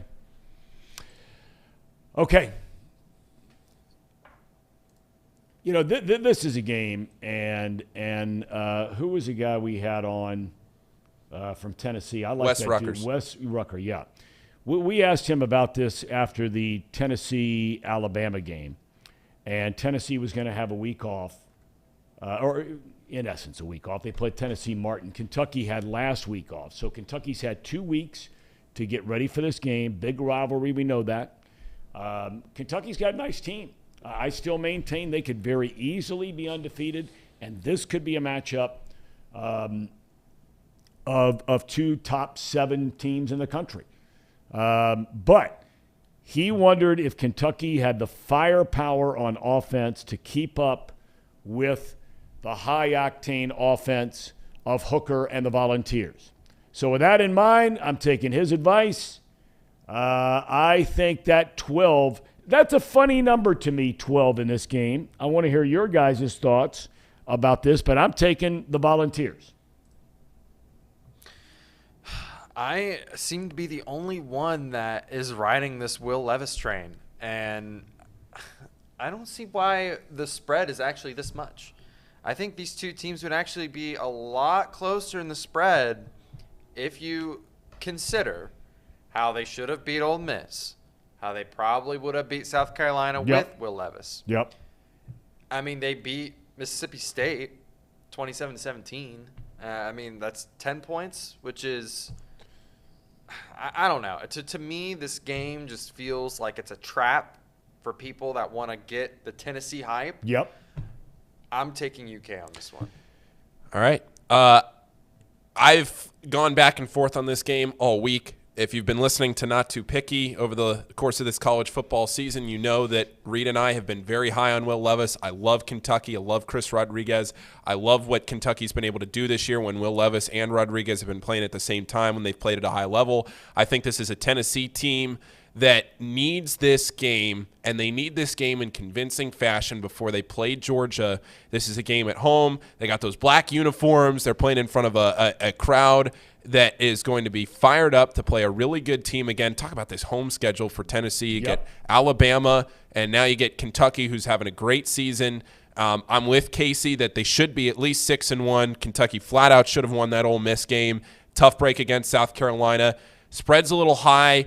I'm not afraid to take it, though. Tom, I'm riding with you. I'm going with Tennessee on the road. Even though I love Kentucky and I would not be shocked if they cover this, I think Tennessee makes a statement here at home. If this was at Kentucky, I'd be taking Kentucky, but I think Tennessee at home need a statement here. They can't come out and waffle in this game when you're playing a game against the SEC East, and you need this before you play Georgia. Rex says Kentucky has the best quarterback in the game. I like Levis, but Rex, come on. I mean, come on. You know what? Now I might stop myself. If you mean in this game, so better Between than Hooker. Okay, I'm not going to. I don't know. I don't watch either team enough to know the answer to that question. I thought you meant in college football. Best quarterback in college football is playing up the road, about 90 miles from here. One of the great takes of all time by Leif Erikson says Tennessee will punish UK like the Vikings did at the Battle of York. Okay, Rex is saying better than Hooker. Okay. All right, so TCU, undefeated. I've got a lot of money invested in TCU, and I don't mean gambling. That would be chicken scratch compared to the amount of money I got tied up in TCU. I am going with the Horned Frogs. Go to West Virginia. This will not be an easy game. West Virginia's got a decent team, not a great team. TCU is coming off 4 straight weekends of beating ranked opponents. My understanding is if TCU wins this game, that Fox Big Noon Saturday pregame show is going down to Fort Worth, Texas, to TCU next week. That will be chaos down there. I go with the Horned Frogs. 7.5-point favorites to stay undefeated. And I'm going to also pick TCU. I think, like you said before, this is one of the best offenses in the country. West Virginia has been not great on defense. This is just something that they got to go and win. You know, they got to go win this game if they want to continue to stay in the top 10 and have a chance to make it into the postseason for the playoffs. I doubt they do, but they got to win the game if they want it. And this is a team that is doing pretty well. 4 ranked opponents in a row. It's nothing to scoff at. I know they're a tougher part of their schedule if you're taking out those ranked opponents because Oklahoma stinks.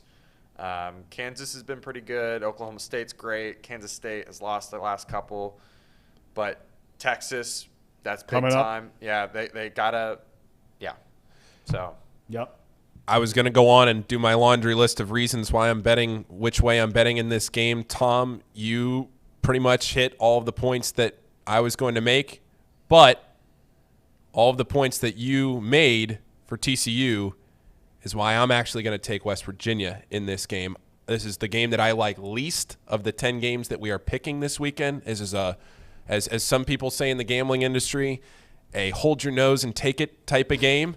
This is a disgusting line to me. I think TCU is much better than a 7.5-point favorite against a West Virginia team that is coming off a 48-10 loss to Texas Tech.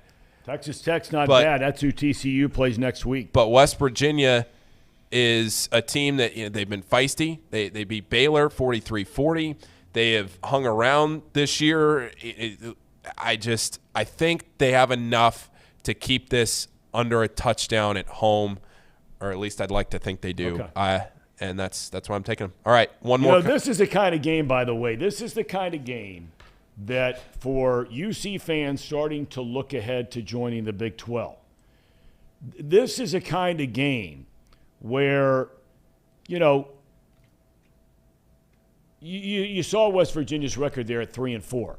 West Virginia beat Baylor a couple of weeks ago in a 49-47 overtime shootout kind of a game. I mean, these are the kinds of games that moving forward, it ain't like going down on a Saturday and playing 3-4 Navy. Yeah. And nobody loves the Naval Academy and the military more than me. And I'm not taking a shot at those guys, okay? But it's also not like going and playing Tulane. I know they're ranked. I get that.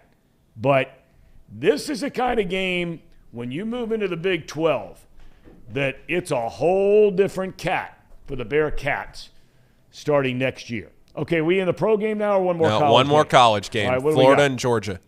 This game in Jacksonville, 22.5. Gators have been up and down. Sometimes they look good, sometimes not so good. They've not looked so good lately. I take Georgia all day, every day, 22.5.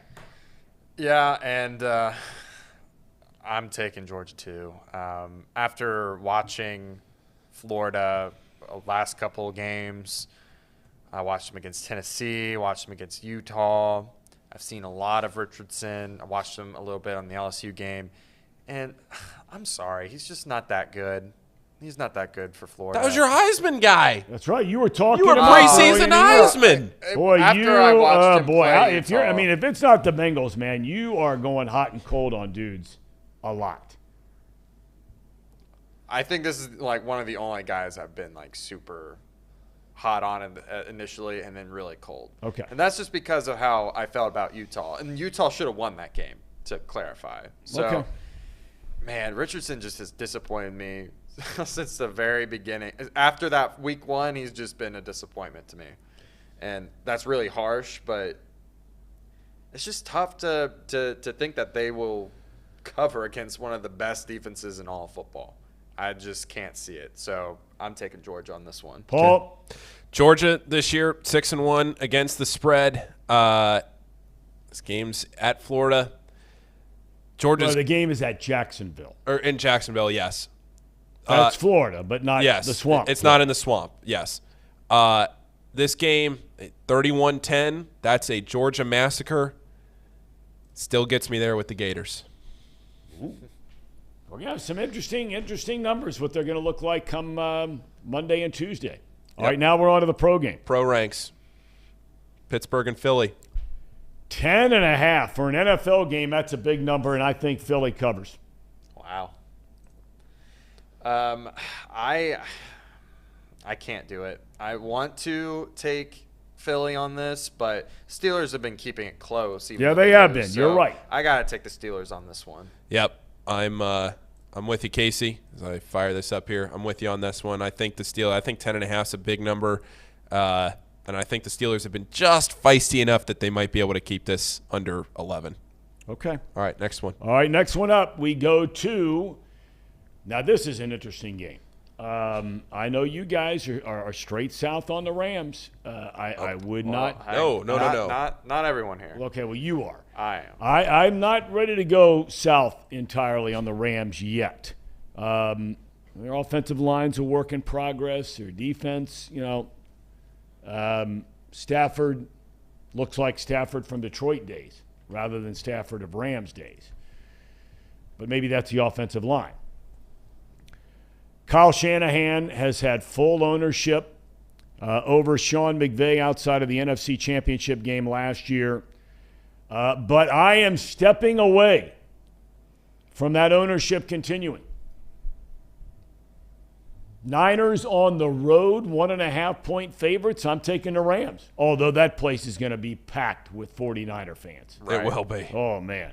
And last year was unbelievable in that championship game. How many Niners fans? Yeah. Niners really travel well. People in this part of the country don't realize that. They do. The Niners, they really travel well. When I went to the 49ers Bengals game last year, oh, man, it was like half and half. Maybe even more 49ers fans than Bengals fans. And that was when we were doing good. So they do travel well. And kind of for the exact reason that you gave, that Kyle Shanahan just manhandles the Rams. Yep. That's why I'm picking the 49ers here. I mean, the spread is so small, so it's pretty much a pick 'em at that point. And I think 49ers are going to have to bounce back if they want to be in contention. I think the Rams' offensive line stinks. I think Stafford is just getting bullied back there, which makes him stink. They don't have a run game. The only thing they got is Cooper Kupp. I'm taking the 49ers on this one. Okay. Paul? Yeah. Do Los Angeles Rams fans even exist? Good question. Are there Rams fans out there? You know what? It's a legitimate question on whether there are Rams fans or Charger fans out there. Big crowds, though, but a lot of them they're visiting fans. And it's an event. Yeah, it is. It's an event. It is. It is. All that said, let's go, Tom. Give me the Rams. Okay. Bad takes, guys. Bad okay. Takes. This is a good game. Yes. No one saw this coming when the schedule came out. If somebody would have told you that Geno Smith was going to be the starting quarterback for Seattle when the season began, which we knew he was going to be, the Giants coming off the year they had last year, even though Barkley's back healthy again, no one saw this coming as a good game. It is a good game. You got Seattle favored by 3, and I think Pete Carroll has them ready to roll. I think the Seahawks cover 3. Yeah, and I don't know if fans remember how I felt about the Seahawks being in the top 5, in your top 5, and replacing the Giants, because I didn't believe in the Giants. I would have picked the Seattle Seahawks if I thought that DK Metcalf was going to play. And he's still questionable. I don't know if he's going to play or not. I got to take the Giants on this one. I think they've just lost too much firepower. I love what Geno Smith is doing so far this year. And I love that run game up in Seattle. But I think it's going to be tough sledding without DK. Okay. I think Daniel Jones is good. I'm giving Brian Dable a chance. Giants. I'll take the points. Okay, we'll get into this next week. What in the world do you watch that makes you think that Daniel Jones is good? Well, just save that thought, okay? Right. Save the thought. All right. He might throw for 350 this weekend. I don't see it. He can run it, but I mean, this guy's been in the league now 4 years, whatever it is. I don't see it. But they're 6-1. That's all that matters. Yep. Doesn't matter what I think. We talked about that bubbling.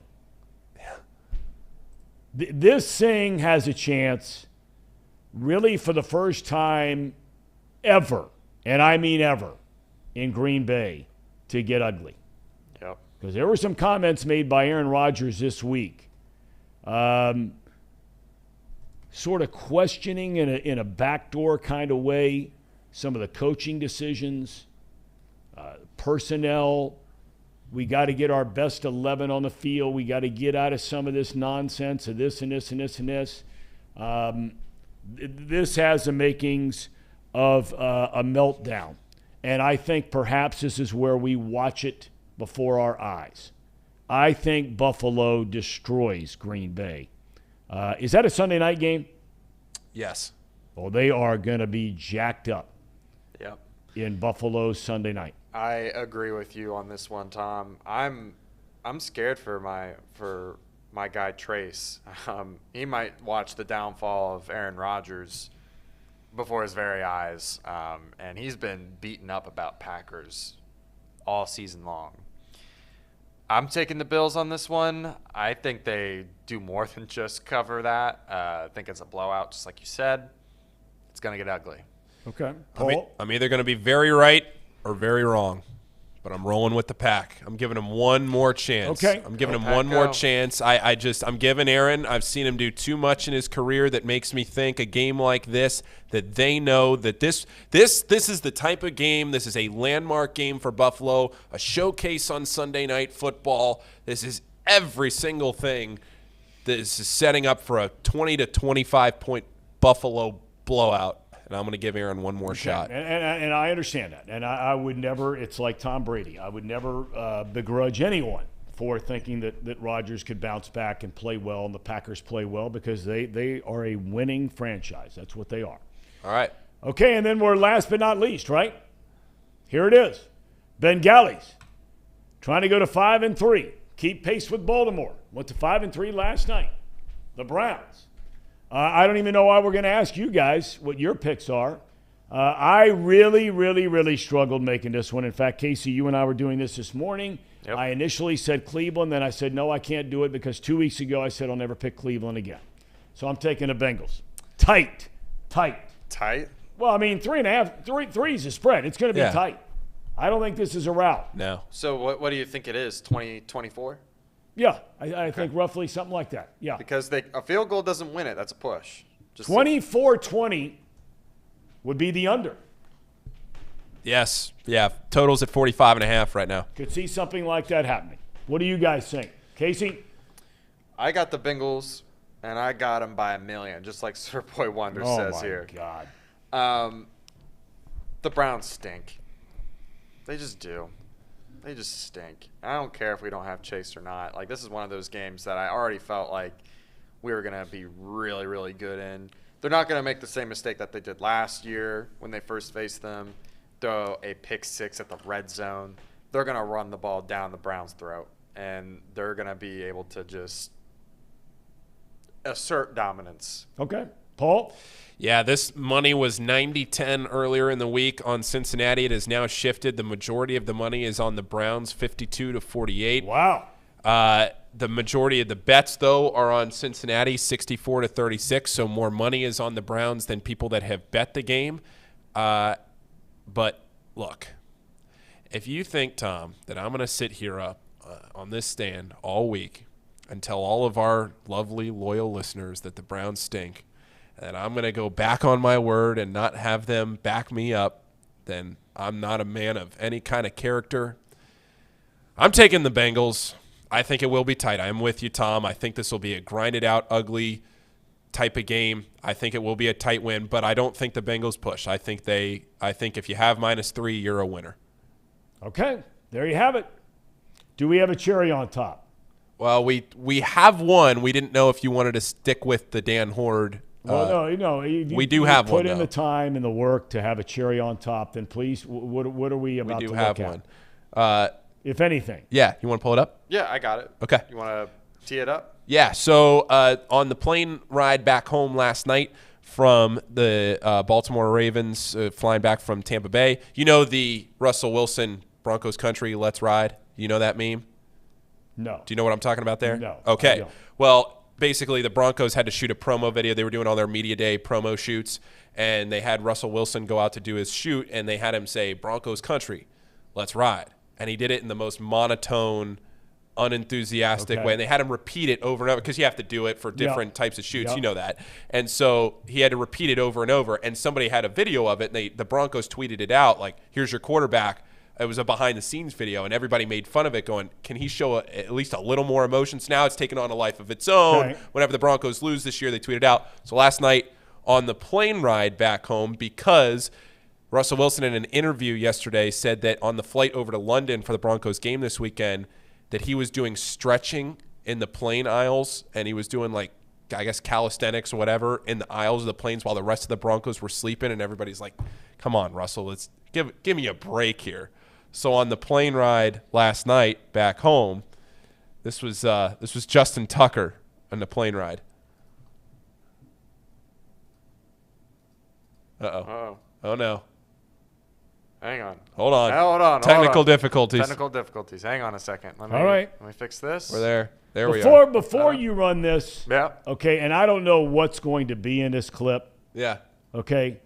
And the case could be made that Justin Tucker is the greatest field goal kicker in the history of the game. Absolutely. I mean, and I'm not one of these guys that's a hater on kickers, although a lot of guys inside the sport, players, coaches, they really don't like kickers. They don't at all. And not even a little bit. And I never understood it because those guys can win you games, they can lose you games. And Tucker's won a lot of games. Yeah. Throw it up there. I'm going to hold my thought on this until I hear what he has to say. Go ahead. Okay. This guy. Let's talk to us a little bit, J-Tuck.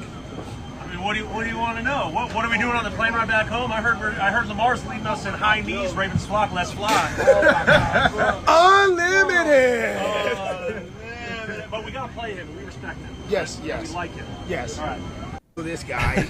Let's talk to us a little bit, J-Tuck. What's the last thing he said? What was the last line? He said we still have to play Russell. We respect him. So he tried to make sure he wasn't digging himself into too much of a hole. But he gave him that Ravens flock. Let's fly. It's a bad combination for kickers to be making fun of guys. They're out there getting their brains kicked in. That is a bad look. Wow. Believe me.